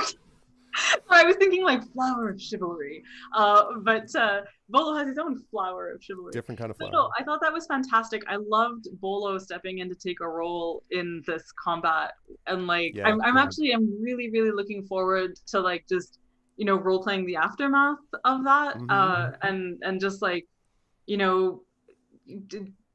like just congratulating him and talking about how that was really brave and stuff, and like anyway, so I'm really, really looking forward to the aftermath of that. He was absolutely instrumental to us not dying. Yeah.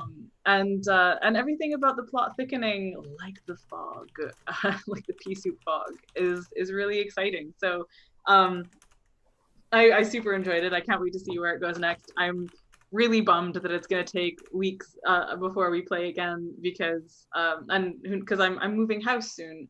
So. Don't know how that's gonna go, and anyway, so we're gonna have to balance some stuff. Term is starting, and I'm gonna have to move house, so we'll see availability wise. But where people can find me next, I'm on Twitter at Tithenai, Tithenai. I have a Substack newsletter that's amal.substack.com.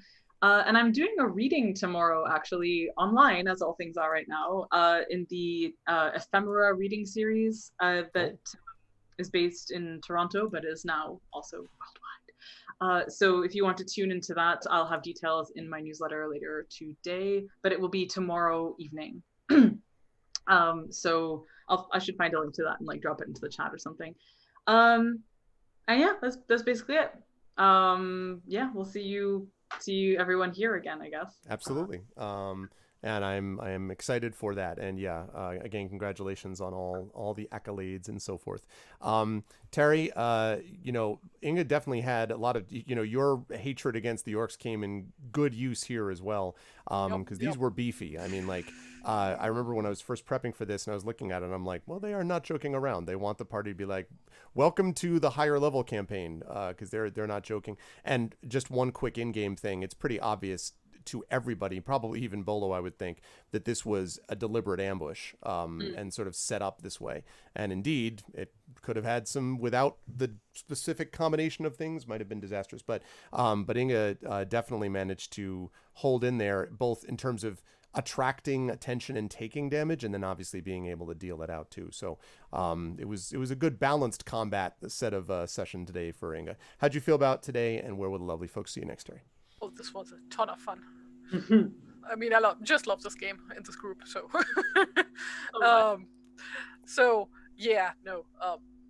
really, really looking forward to where this is going. I super love Bolo. Oh my god, love him so much. Bolo is so much fun. He really is like the anti-Robar. Yeah, basically. Like, Inga is not impressed with him. I am very much. So yeah. But yeah, I'm so glad I finally got to use, finally get some extra damage in on these orcs, because I don't think we fought any orcs or goblins since Inge got that ability, did we? No, right. We didn't. The last combat that we did was the big one at the end of the Erebor adventures. Wait, no. We are on Erebor adventures. The Wilderland adventures. Yeah. Like, it was literally... Oh, wait! We killed that one orc at the bottom of the tower when we snuck into the tower. And, like, there were these two That's orcs true. in the... They were dead so quickly that you... and almost, yeah, that's right. That's right. It wasn't a fight. That was just... TQ seat, those guys, basically. So, yeah. No. Fun. Lots of fun. Can't wait for the next session, which I'm assuming is going to be next month. Sad. Yes, sadly so. But it will be here before you know it, as they say. September is rushing on, as I'm noticing, since I'm also back with my term next week, so with my semester. But Terry, they can find you at all the places. Instagram, Twitter, Reddit, actually. At TariToons is my name everywhere, or I guess on Reddit it would be u/TariToons, where I also post my art things. Go follow me places. Good stuff. Thank you, Terry. And again, I love those drawings too. The pony drawings were also awesome. I expect to see those hopefully on Twitter as time goes on. We have our own artist who's also doing fan art of her own art. It's great. I love it. It's super cool. Anyway. I just saw Erdanel saying, I'm picturing Tony with a t-shirt cannon firing bandages at people. Yeah, exactly. Well, I don't know if everyone saw on Twitter, there was this guy who invented this mask gun. And so literally just I this saw weighted that. Mask. Yeah, it was really cool. I'm like, if only, I wish. Anyway, I got to speed this up because I got to get going here in like less than 6-7 minutes. So I'll move up to Brad. Brad, yeah, Bolo was a lot of fun to watch in combat today. I also want to give you credit because this is something which also Tren does very well. I mean, everyone does this, but Tren in particular is someone that I noted as doing this before, which is role playing, even if it might be theoretically against your self-interest. And the reason that helps is not just because it fits narratively with your character, but it also sets up a kind of style, which is that Bolo's not a coward. He's just overwhelmed. And when he starts fighting, he fights the way that he knows how to fight, which is through distraction and through I loved I'm going to throw the flower, but I won't actually because I don't want to throw it. But now all of a sudden that's a thing that became. So I love that. That and you being part of the bolo tire and all that. Bolo tie. It was a lot of fun. So how did you feel about today? Where will the lovely folks see you next? Yeah, it was, it's fun seeing Bolo start to both annoy and endear, his companions. So it's fun seeing the relationships, start to develop and then trust start to develop. Yeah, so that's neat. And it's, I don't know everything there is to know about Bolo yet either. So it's fun to sort of explore him as he hits different experiences in the game. And you had a nice moment too with the River and Bolo sort of exchanging things too. I don't want to let that go. It was heavy combat, but still today. But yeah. I really, really like that too. Yeah. Yeah, that was nice.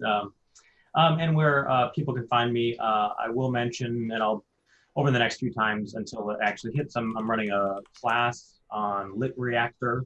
You can go to litreactor.com. It starts in late September.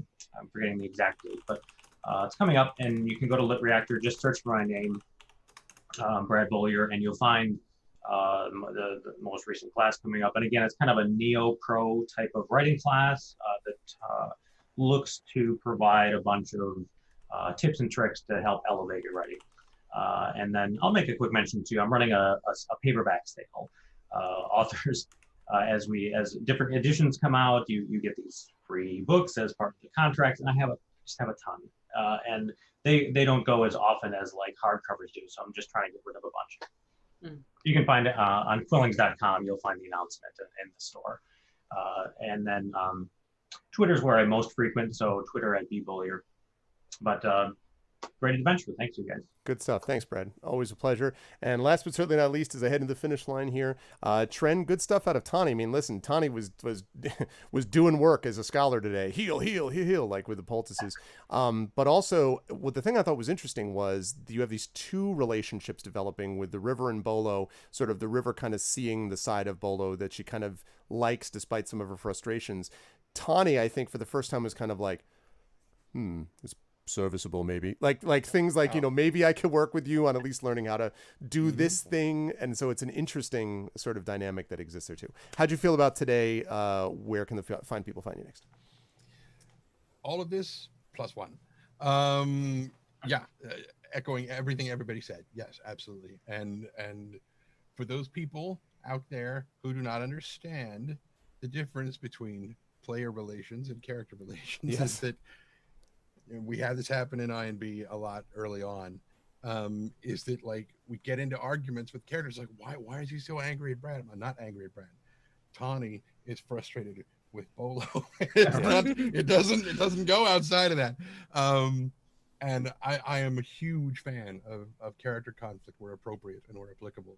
And I think it really brings a lot of interesting dimensionality to the thing.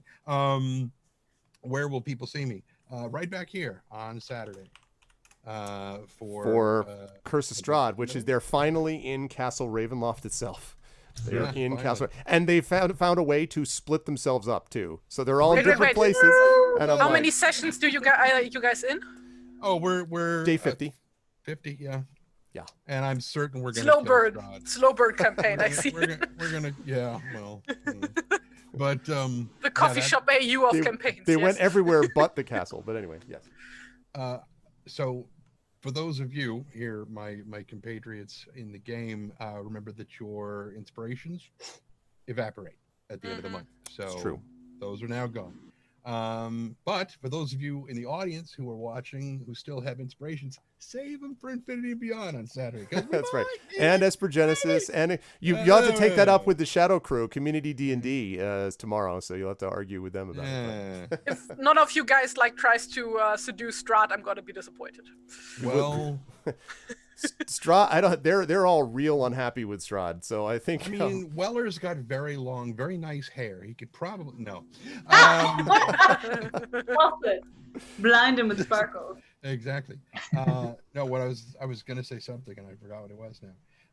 So apparently it must not have been that important, or if there's ever a question of who is the more important D&D campaign and therefore the one you should save your inspiration points, who are the guys who are always the anchor team at ArvCon? It is Infinity and Beyond. So thank you. Anyway, Wait, should I be jealous? I'm just the referee.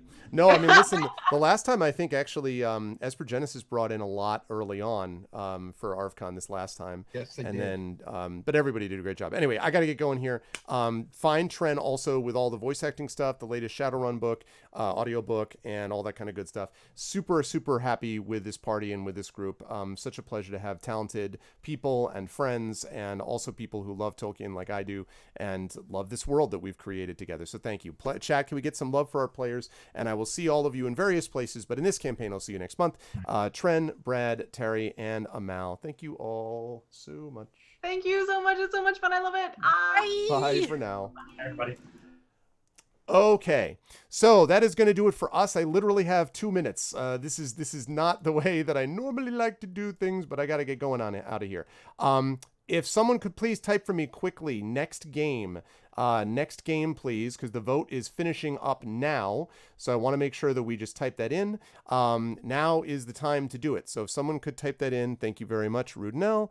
Now is the time to do it. I'm going to give you like 30 seconds. All right. You've had a full week, folks. So everyone has had time to do this. So make this happen now. Right now, Tron is in front. Get your votes in now. Get your votes in now. No. And then I'm going to head over to GOG, where I'm going to be playing some Witcher 3 Wild Hunt Blood and Wine. But get your votes in right now over at that next game things. It is not a three-way tie. It looks like Tron is ahead. So Tron 2.0. Okay, so we're going once. Tron 2.0 going twice. Tron 2.0 is the winner. Dragon Spear gets the Tron win. So it is Tron 2.0 is the game that I will be doing next week in this same time slot. So that is what will be happening as time goes on, as we move ahead. Okay. I want to thank everyone for being here and remind you all, this is not the last time you'll see me on my channel today.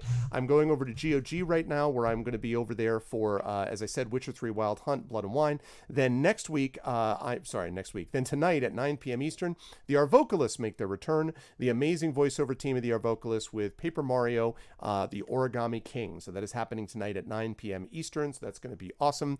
No, I can't skip the names. I'm going to get through them really quickly, but that's it for me. You folks know what to do. Follow the channel, Discord, !ArvCard, Twitter, !ArvTweets, YouTube, !ArvTube, website, arvanellarun.com, shop, !ArvShop, Patreon, !ArvTreon, sub to the channel, !Icarus, !Library, !Grayshade KS, and !BLM, because Black Lives Matter. Thank you to my wonderful mods, Rudnell, Dragonspear, Terry Tunes. Thank you to my wonderful subscribers, Rudnell, Dragonspear, Terry Tune, Nonstop, Amal, Arenth, Marinda, Trendane, Trish, Wenchkin. Thank you so much to Wenchkin for the raid as well. Thank you to my viewers, 1FPS, Admiral KEK, Alex Ghost Hunter, Axeman, Axiomatic, Boca, Batty, Brad, Commander Root, Dat Dude, Determinologies, what's up, man? Elder Scrolls, Fryhearts, Gigafrost, Gorgar, Jagtress, Kurju, Kitson, Let's Do This, Orange Turtle, Allens, Pooper Scooper, Remus Dino, Sweaterbee, The Mad Kender, Hugh Christensen, Uncle Elias, Universe, Unmade Gaming, VNK, Virgo Praz, Zarok the Immortal, and of course, my wonderful players, Tren, Terry, Brad, and Amal. You are all wonderful people. I'm going to be over at GOG right now in -1 minutes. Love you all. I'll see you folks later on. Be good to each other. Bye for now.